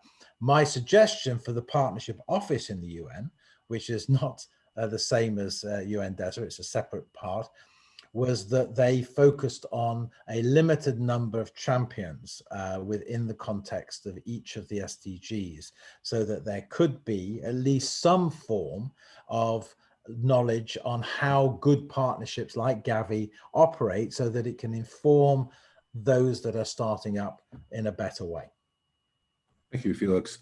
Lida, what would you change about partnerships? I don't know. I think it's, I mean, most of the things are already said, of course. I'm a policy person. I'm very sorry, Jan Gustav, but my whole life is focused on advocacy work and defining the rules of the game. I think that's really important. I also don't see it necessary that all organizations that are in advocacy work are also doing the implementation. I think it is. I think it's as I said. I mean, it's also a profession doing advocacy, so you cannot do all. Which doesn't mean that the implementation and partnerships are important, of course, but it doesn't need to be done by the same organization. It can be done by others as well, so that they rely on the ones doing the advocacy and others rely on the others that do the implementation. I think on the partnerships, it is, I mean, for me, I see a lot of partnerships, which is just greenwashing or social washing or whatever, SDG washing. So I think the review and the monitoring is very, very important. And that's, I mean, that was already said, of course. So I think partnerships are really interesting, but under criteria. And for me, advocacy personally is very, very important as well, by defining the rules of the game. Just to add to that, I put in the chat box the link to the Earth Summit 2002 website of Stakeholder Forum. And in that, I've done it to the implementation conference. There's another one about the, I think it's called, I'll put it in later. Anyway, if you go down the different tabs, you'll be able to see how much work went into the launch of 23 Type 2 partnerships that SF went through. We spent a year helping partnerships meet, or people who were thinking of organizing partnerships to launch at Johannesburg. It's a huge time-consuming exercise, but there are lessons that can be learned, and that's what we did. And we ran what was known as the implementation conference at Johannesburg. As I say, we launched, I think, 23 type 2 partnerships. About half of them survived, but we weren't, and this goes back to Jan Gustaf's comment, we weren't funded to help them run it after Johannesburg. So there was no mechanism, no funding to allow us to be a kind of support mechanism for those partnerships that we had helped to birth. They were left for themselves to fail or to succeed. So, you know, there needs to be much more, whether it's done by UNDESA or whether it's done by someone else or by UNEP. There needs to be a proper unit that's there to help support those partnerships. And again, hugely with LIDA on this, we've got to be, we can't have greenwash. There's no time for greenwash. These have to be serious partnerships that are going to deliver, and they have to be held accountable. And that's when we tried to change the rules between 2014 and 2019 within the UN. And I did have a number of meetings with G77 and with developed countries. The people who stopped the holding of the partnerships accountable were the developed countries. It was Switzerland, it was Germany, it was the US. None of them wanted rules by which you would hold those accountable. Developing countries wanted rules because they wanted to know what's going on behind there. And so the problem has always been developed countries because they want to be able to do their own stuff and fund their own stuff and not be held accountable. So, yeah. I want to just come in one thing and say, I do not disagree with what LIDA is saying. In fact, I agree. I'm also a policy person, and this is what I have been doing all my life. I don't mean for non-governmental organizations or non-state stakeholder working on the environment to you know, start running bulldozers and I can't see us running around in hard hat. But what I said was we need to understand implementation. You know, in my country, Norway, when you're doing bidding for a project, you have to list you have to put a number of sort of percentage on different elements: efficiency, implementation, money, etc. And then you come in the environmental element down there for how to implement road building and planning. And today, implement that environmental level of these procurement forms that private company has to fill out in order to do the bidding, that counts for 1 or 2%. And when, you know, this is the kind of implementation you need to understand. Go in there and say, my goodness, there is something wrong with this format. Environment and sustainable development should count for 40%, because then you change the complete implementation process of the project itself when you do that. And that's what I mean. They understand implementation. And in that lies a heck of a lot of policy, because policy and implementation, as we both know, all three of us go together. Go together, yeah. I'm going to just, we are running about a half an hour late, but I do want to ask this one question, which has come up in the question box. And I would like each of you to just think about it for a moment and answer yes or no, bearing in mind that it is your opinion. And we'll start with LIDA. And the question is, maybe partnerships should be part of the VNR. Yes or no? No. Felix? I think Yes, they're not mature enough to do that. There's no, already the VNRs we're still getting the governments to be held accountable to those. But maybe it's maybe there's a separate report, and maybe it's produced by the multi-stakeholder councils or commissions that exist to produce a review of the partnerships in their country and do it as a separate report. I mean, we don't have councils in every country, but it would be a way of doing it. And maybe they have a role in, I know in Germany, there is a partnership platform, but I think maybe Germany and Colombia is the only two that there's a partnership platform. Jan Gustav, yes or no? Yes and no. the time frame for HLPF today is too little, and as Felix said also, you need to put the partnership element in a context which makes sense within the VNR. This is part of the implementation, so I see there is a role for that, but it needs to be developed and thought through, and the accountability issues are very, very important. Thank you, and This opens a whole discussion also how this relates to monitoring and monitoring and the indicators. And the indicators also need to be discussed in relationship to the MTS and the program of works. Well, thank you all for your inputs on that.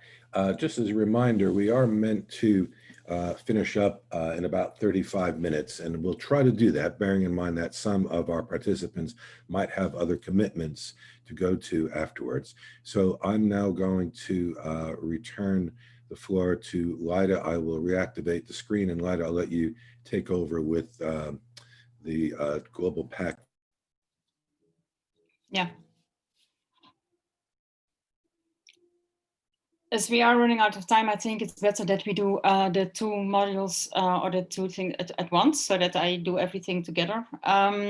First, we start with a poll, because this is about the Global Pact for the Environment, and I would really like to know who is aware of the fact that it exists or it does not exist, and what your opinion is about. So Charles, can you give the poll?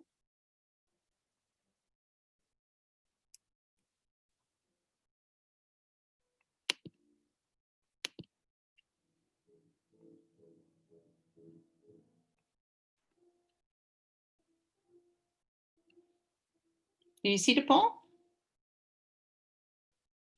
Yeah, people are populating it, so yes, they do see it. It's been going for about 30 seconds. We're getting some good results. I'll let it go for a full minute before we stop. We've got about almost 50%. And at the moment, in the lead is I'm aware of the initiative to develop the Global Pact for the Environment, but not engaged.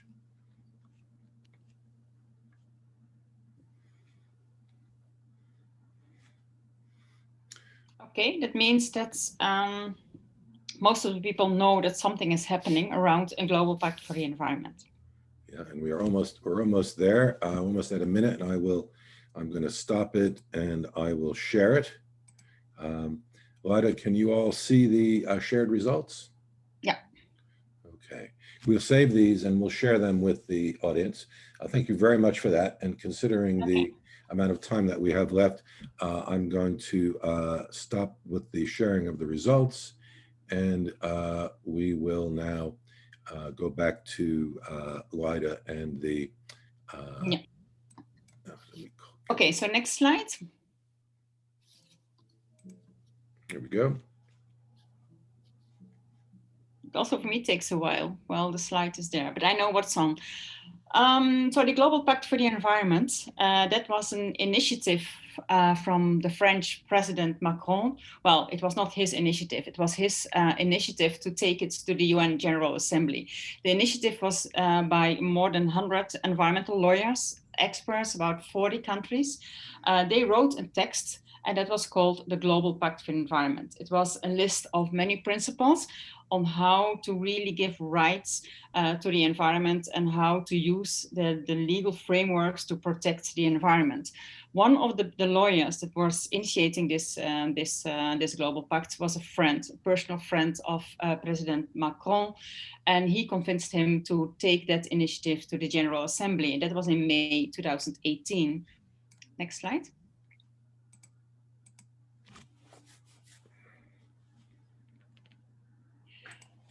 So the General Assembly accepts the idea, I think in a moment that they were sleeping or not really aware that what they were accepting, because the Global Pact, the initiative, was quite provocative and revolutionary, I would say. Anyhow, so they accept the ID and then they adopt the resolution 72/277. That meant that an establishment, which is often happening when a resolution is adopted, they establish an ad hoc open-ended working group to find out what member states and other experts, which was including the NGOs and the other major groups, what they think about it. And they draft a text and detect what is absolutely necessary. The two co-chairs were people from New York, because it was a process that started in the UN General Assembly. So it was still an ECOSOC process. So two people from New York, from Lebanon and from Portugal, they co-chaired 4 meetings. 1 in New York, and the other 3 were in Nairobi, because they found out, of course, that the environmental experts were in Nairobi and not in New York. That was a kind of strange situation. So we used the rooms in the conference, the venue in Nairobi, but UNEP was absolutely not involved, engaged. I mean, I think they were interested, they were sitting in the room, but they didn't say anything. I mean, they were absolutely not involved. That was, as I said, a strange situation. Who were involved were the NGOs. And some NGOs were very active on it, and we managed to find some funding to really mobilize the NGOs that were interested and engaged. And we had at the same time, I mean, we were part of those 4 meetings. We coordinated everything. I was one of the persons that facilitated the whole process for the major groups and stakeholders. Next one.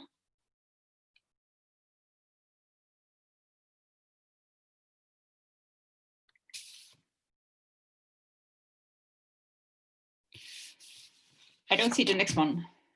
Did you push the button already?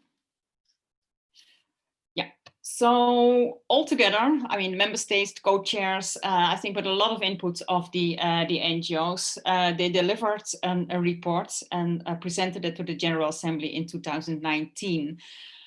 It was identifying and assessing the possible gaps in the international environmental law, because of course everybody said, well, we have already a lot of international environmental law. The only thing is that just not enforced, which is a huge problem everywhere in the world. So the focus was, well, maybe we have to find out what are the gaps and how to really try to strengthen the existing environmental law and define and design new law that is covering the gaps. As I said, there was an active NGO participation. Also, some people that were part of that very original initiative. So lawyers, there were most of us were lawyers, not all, but most. So we were quite, I think, appropriate to do this work. They were also quite happy with us, I think, because we were really the ones that knew what was happening. Because for a lot of member states that were negotiating, or not negotiating because it wasn't an expert meeting, but let's say discussing, did not always have the background, the legal background for really discussing this issue. That was one of the frustration of the lawyers we had in our delegation, because it was really about the technical issues about the environmental law. Anyhow, the report was presented in 2019 and to the General Assembly. Next one.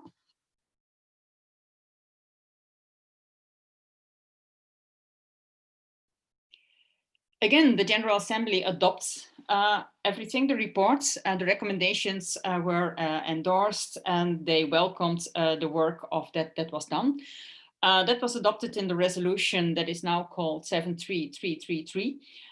We don't call it a Global Pact for the Environment anymore. It is now known, I mean, within the system, let's say, as resolution 73/333. It is entitled "Follow-up on the to the report of the ad hoc open-handed working group established, blah, blah, blah." So it is now what is, and that can you see in the next slide. So it was an UNGA process. So it was within the ECOSOC, it was a New York process. Now it is transferred to UNEA, because one of the things that is asked for in the resolution 73333 is to have a political and high-level political declaration later on this issue, and they're thinking of having that in Stockholm plus 50. We have now again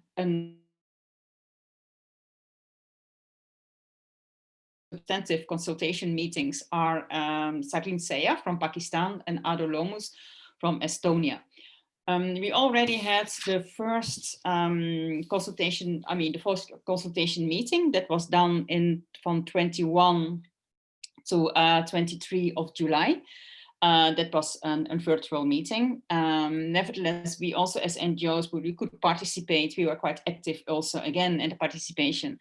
And we also had a consultation meeting between us as major groups, mostly NGOs, farmers, indigenous people, women, they were all there to kind of answer the questions of the co-chairs raised in their report as a kind of preparation for the consultative meeting. We also made a webinar already too. You can find them on the website of Stakeholder Forum.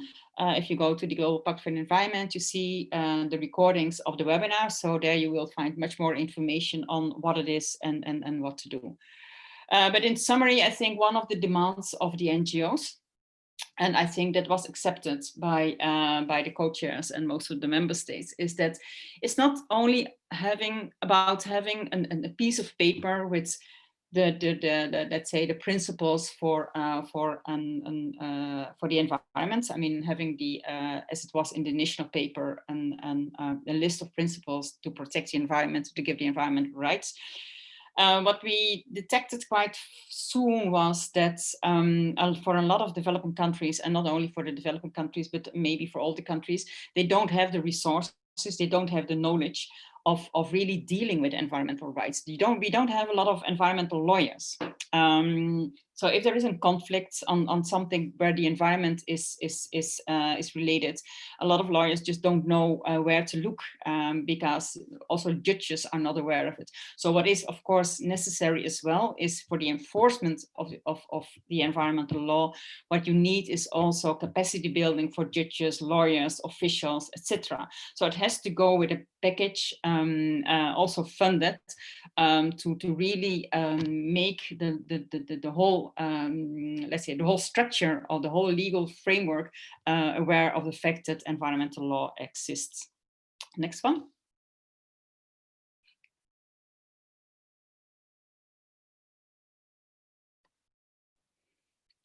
So what is now for UNEA 5 important? That is that United Nations Environmental Assembly has to prepare in this 5th session, that will be done in February, a political declaration for the United Nations high-level meeting. And that is then to be done that is, I think, more or less agreed that it will be done in Stockholm plus 50, so that it will be in 2022. I was in the last CPR, and you already mentioned that there will be a second consultation meeting with the member states. And there again, as NGOs and stakeholders, we will prepare ourselves and have a meeting before that meeting and be part of the consultation meeting that will be in October, but we don't have the date yet. So we will hear that later. If you're interested, drop me an email so I can add you to the email list on the WhatsApp group that we're also using. I would propose, Charles, to go on with my next module so that we can have the question and answers on the end of the session. If not, I think a lot of people will lose this one. Very good. We will do just that. Okay, so next one. It is related, of course, to the Global Pact for the Environment. I mean, the Global Pact for the Environment was not something that just dropped out of the air. It's one of the things that you see more and more is that the focus on the environmental rights. I mean, also the link between human rights and environmental rights. We have, as human rights, we have the rights to a healthy and safe environment. That is something that is there. You even see it in a lot of constitutions of nation states. I mean, everybody is talking about it, but I mean, the endorsement is again quite weak because it's not really understood what it means. The first person who already started to ask for rights for the environment, that was in 1962. That was Rachel Carson that wrote the book Silent Spring. I think we often come back to her. I think it's one of the most important books that started awareness raising on environment and environmental damage, and in this case also the rights for the environment. So in that case, it would be nice to have a really high level and visionary declaration on environmental rights in 2022, which will be then 60 years after Silent Spring book was published. As I said, there are many countries already that have environmental rights and things in their constitution. There is now also a memorandum of understanding between UNEP and the Office of the United Nations High Commissioner for Human Rights. The Secretary General also asked, I think a few weeks or months ago, that we really need more attention. Of course, it had to do with COVID-19 as well. Have more attention for the human rights to have a safe and healthy environment. Next one.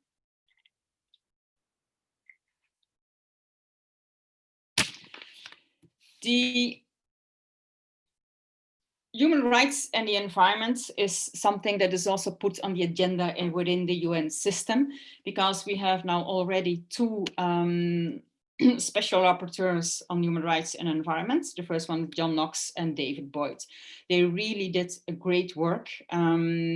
They also did not only do great work within the UN system, but they also wrote very good books. I really recommend you the book on the which is called The Environmental Rights Revolution. It's of course it's focusing quite a lot on the legal aspects, but it also shows you how important it is that environment has rights, and not only human rights. I mean, the human rights are quite human-centered, as the name says, but we have much more living species and nature, etc., on our planet, and of course they also have their rights. And I think it's a kind of new thinking.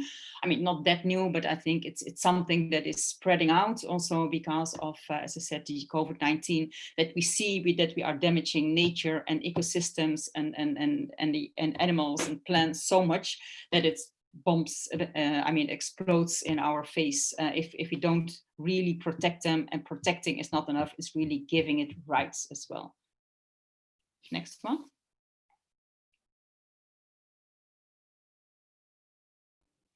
One of the things that is really interesting to use for NGOs and other major groups is the UPR, which is a Universal Periodic Review. It's a process that is happening within the Human Rights Council, the High Commissioner of Human Rights.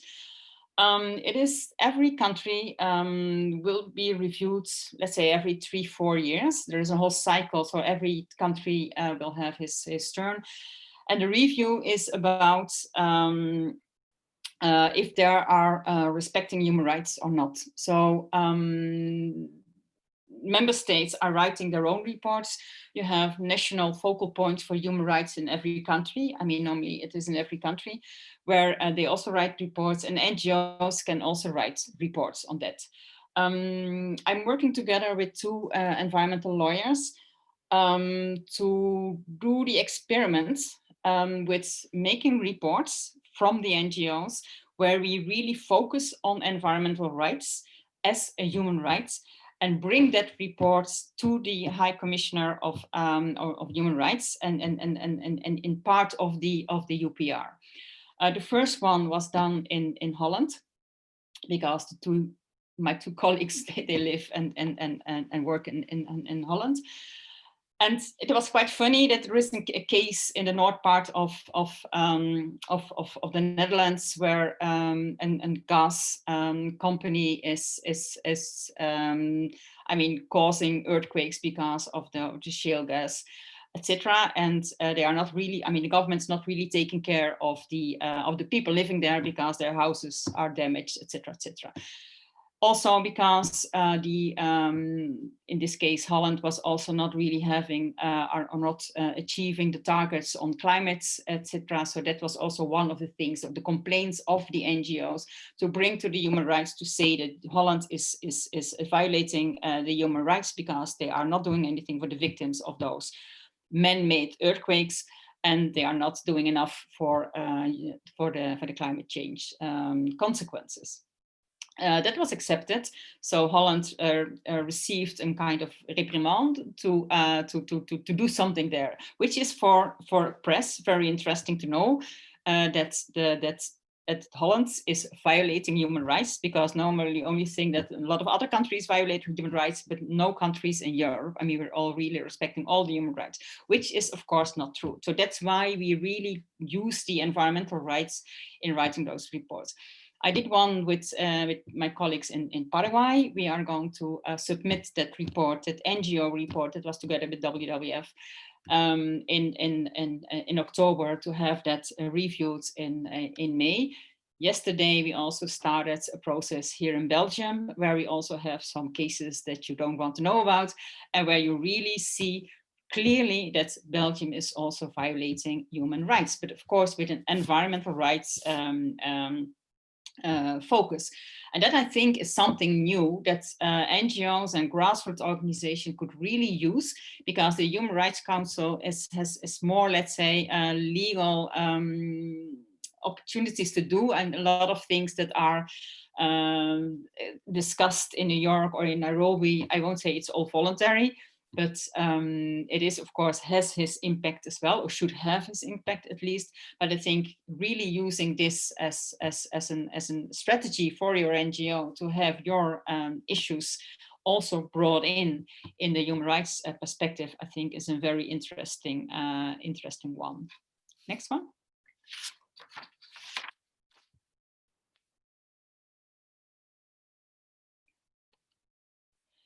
So, well, I already told you about the cases, the things that we did. So we did the Netherlands, Paraguay, and Tanzania is in progress. Belgium is also in progress.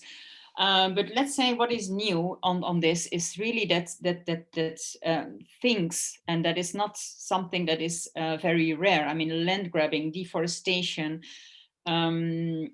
forest burnings in the forest, pollution of air, water, soil, etc. It's all something that you can really bring in the Human Rights Council as a violating of the human rights or environmental rights. And as you see in the tweets, we have our support of John Knox, which was at that time the special rapporteur for the environment. And I really hope that that will spread out throughout the world, that apart from the voluntary reviews we have on the SDGs, we also have this kind of NGO reports that are important to make visible and known to the world. Thank you. That was it, I think. Yes, Lida, thank you very much for those two presentations. I'm going to ask Gustav and Felix to come back in. And what I'm going to suggest that perhaps you do, maybe the three of you can open up the Q&A box and take a look at what's in there, sort of maybe starting from the bottom and working your way up to see if there is something you might choose to address. We have 15 minutes to do that and to wrap up. So maybe each of you, if you see something you want to jump in on, if you would do so, and then we'll go from there. Look at the bottom one. I mean, I think, if I was planning Stockholm Plus 50, I'd be looking to have events in as many cities and towns across the globe as we could for people who couldn't get to Stockholm. And with the right design of input, that's a possible thing to do, because it would then raise the profile of Stockholm Plus 50 in all cities, as opposed to just where people are attending in Stockholm. Can I just, there's a question that's been put in twice. And I'm going to just go and look at, and basically the original question was, you have been stressing I suppose it, I don't know if it meant SG12, do you mean SDG12 a few times yesterday and today? Are we understanding that you are telling us to get guidance from that? So have you all been having a somewhat indirect focus on the stakeholders to look for some guidance from SDG12? Anyone can start with that. Well, one of the reasons why it's come up is that in the 2012 Rio outcome document, The Future We Want, in the paragraphs after 87, 88, 89, where they specifically referred to the UN Environment Assembly being established, they also say that SDG 12, they don't say SDG 12 back in 2012 because we didn't have the SDGs until in 2015, but they say that SCP issues, sustainable production and consumption, is the mandate of UNEP. So it's natural also to refer to that a couple of times. I also know that from recent discussions with the organizers and the Ministry of Environment in Stockholm that they want to focus on the SDG 12, seeing that consumption production issue is something that relates to a very large extent to the so-called developed world. But I think we also should be mindful that consumption is going up almost everywhere. But it is the mandate of UNEP to deal with that. You know, they have had an office in Paris for a long, long time, which has been the sort of focal issue of that. I know this SCP issue is also something that Lyda can talk a lot about. Yeah, no, I think it is, I mean, when we talk about environmental rights, if we talk about the Global Pact for the Environment, etc., it goes beyond SCP. Right. SCP, as you know, I'm very happy that we have that in the program, etc., but it's a very, let's say, economic issue. I mean, it's mostly about that. It's about, okay, we have the economy, we have production, consumption, and how are we going to make it as sustainable as possible and fair, etc. If you talk about environmental rights, it's really giving rights to others than humans. So I think that goes beyond the economic discourse that we have within the SCP discussions. So I really think that, of course, everything is related, but I will also relate it to the other SDGs, which is land on water, land,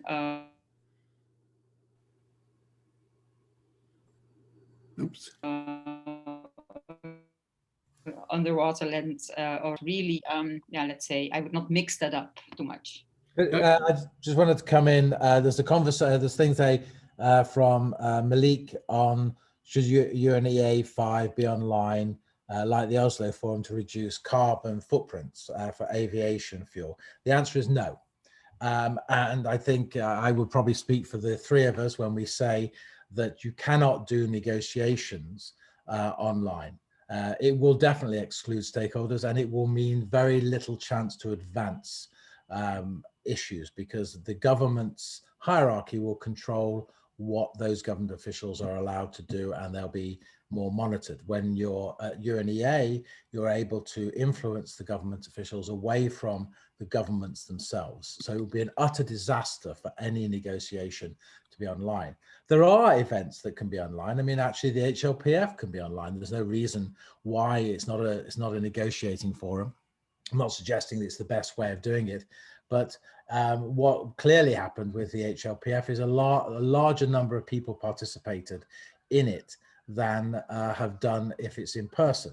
So there may be an argument for hybrid versions of this, but definitely not for negotiations. No, I would second that. I know that lots of organizations and people react to what I'm going to say, but I still want to say it, and I think it needs to be said. When you look at the carbon dioxide emissions as per industry in the world, civil and military aviation accounts for 2.7%, while buildings account for more than 40%, and land-based transportation account for between 22 and 25%. So the focus that media often has on the airline industry being grounded and thus decreasing the overall emission of carbon dioxide is not completely correct. It is an additional issue, but it's not completely correct. So you know, when we talk about carbon emissions and the need to save the planet from global warming, which is a hugely important issue, let's get our facts right as well. And I think what Felix says, the difference between the HLPF and UNEA is that HLPF has a very small element of negotiations, and that is the ministerial declaration or the political declaration coming out of it, whereas UNEA is a negotiating process from almost from the start until the end. So this is very important to have that. But I want to go back to what Leila talked about, the environmental rights issue, and also the reference to the book, which actually awoke me to the environmental process, Rachel Carson's mind-boggling book from 1962. Maybe there needs to be an understanding from lawyers all over the world to see that there is an expansion of justice. And there's another fascinating book on legal matters internationally, written by an eminent professor of law systems called Dorothy Jones. And she wrote a book in the early 90s called Towards a Just World. And she says that there are areas linked to justice in international affairs. And she refers to peace, rights, and law. So justice for peace, justice and rights, justice and law. And then I found an interesting follow-up article later, not written by Dorothy Jones, but referring to this and say, and today, justice is connected closely to environment and environmental law. So this is something that is of huge importance. And I find also a number of reluctance among lawyers, traditional lawyers, to deal with this issue because they are unaware of and they are unaccustomed to discussing these things. Sometimes I find it because it lacks the necessary understanding of the environmental rights. And when they ask me to give them information, I said, well, go to the panel on biodiversity and look at the IPBES reports, and you see the need why we have the need for environmental rights there. Thank you. I'd like to. I think it's also, I mean, it's the same, I think, with the discussion on economic growth and our economic model. I mean, if you talk that with the traditional economists, they also don't want to talk about it. But I think it's a growing group, an increasing group of economists that really see that our economic system is wrong. I think it's the same happening with environmental rights. I think more and more people see that you need to have some law about what to do with damaging the environment. I mean, most of the corporations are totally free in damaging the environment. I mean, they are not held accountable for that. So I think there is a lot of terrain to still to develop and to win. I'd like to make a quick statement about one of the issues earlier and then pose one more question. I've noticed there's some more statements about carbon outputs and so on. The interesting fact here in the New York metropolitan area, 40% of the output is from transportation because over the years, buildings have become more efficient. The populations have been more densely in large buildings. For instance, New York City, large high-rises apartment building, the actual efficiency in terms of electricity is quite high because of the concentration. So it varies so much from different parts of the world in terms of the actual impact of the various streams of outputs. Now, back to questions. This is one for Leila. Is the Universal Periodic Review report confidential or transparent? Well, the NGO reports are transparent, and I think the member state reports as well. I don't think that the negotiation, or not negotiation, but the discussion they have is maybe behind closed doors, but I mean, the outcomes are all open. So you can see if a member state sent in a report and then the recommendation that they have towards the country, that's all open. But maybe I know he cannot speak, but I know he's there, and he's more expert, I think, on the UPR itself than I am. But I think it's mostly open. But maybe if you can put it in the chat box. Thank you all very much. We have about 5 minutes left, and we don't have any more questions. So I would ask If each of you would like to make some closing statements, Lida, I'd be happy for you to begin with that. No, I think it was nice again to have this capacity building and having another audience than we had last week, which was mostly Asian NGOs. I think every region is quite different also in raising the questions, etc. I think again that it's important to disseminate your knowledge and even the PowerPoint that we are presenting and maybe the recording afterwards to your constituency, so that it's really going widespread, that it's that everybody knows about it. And I only can say that we will have in October, November, a next one, which will be done in Spanish for the Latin American region. Thank you, Lida. Felix, some last Yeah, comments? I wanted to just kind of come in a little bit on the air fuel stuff, because I realize it's an important issue for a lot of NGOs. And though it's about 3.5%, it's increasing depending on the reduction of CO2 emissions from other things, and the original expansion of air travel that was planned, which of course hasn't happened because of the COVID-19 decision, the COVID-19 pandemic. What you have seen is that the IATA, which is the agency that kind of deals with this within the UN family, the commitment of the airlines towards the goal that they had has slipped back, and they've made statements on that. So be aware of that. Now, number two, transport is one of the issues on the COP agenda for Glasgow, and so there are processes going on, and I've forgotten what the coalition is called, but there is a coalition that's been set up to deal with jet fuel. British Airways and Shell have a pilot scheme which has got slowed down, but it's now back on, where they will take household waste and convert it to air fuel, which will reduce the carbon intensity by 70%, and they're planning to trial that out at London Airport, is my understanding. And that's a way of massively, in the short term, moving that. And my understanding is you don't have to change the engines much, so it can be with existing fleets.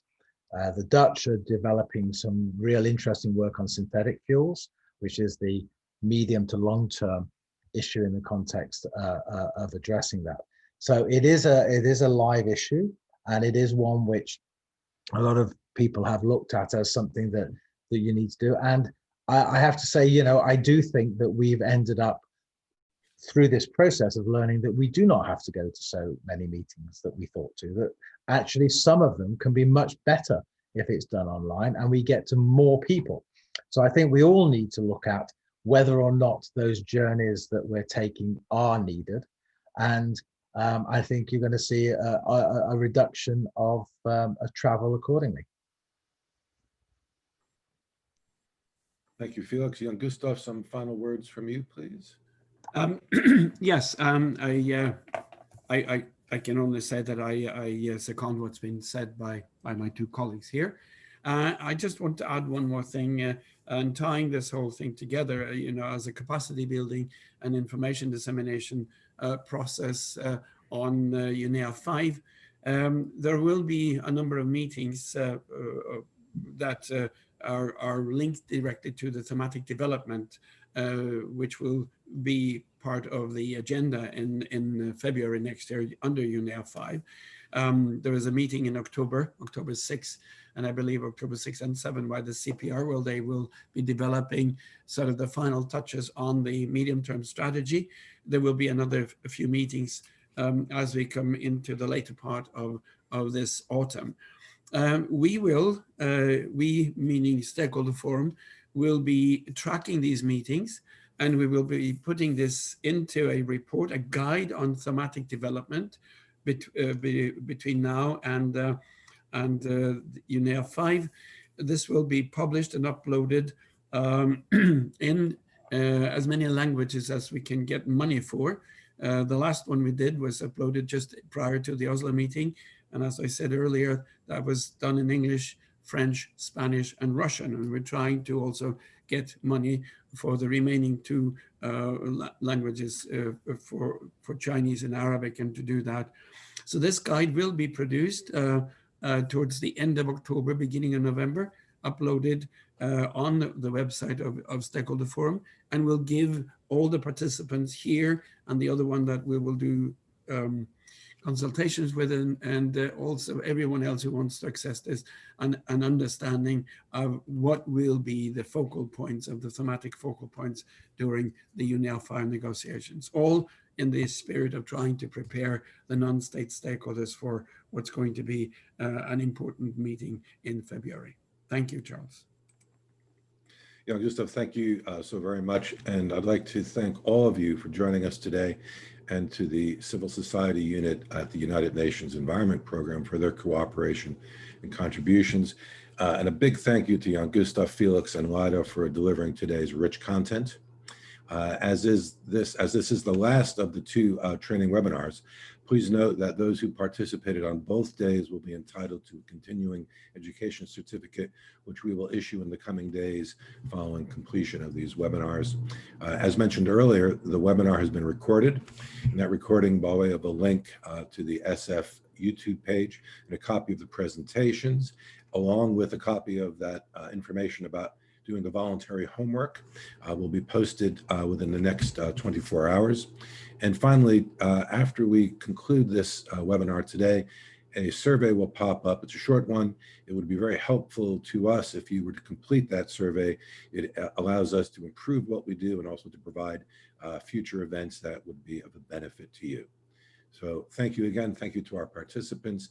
Thank you to the presenters, and best wishes to all of you, and goodbye.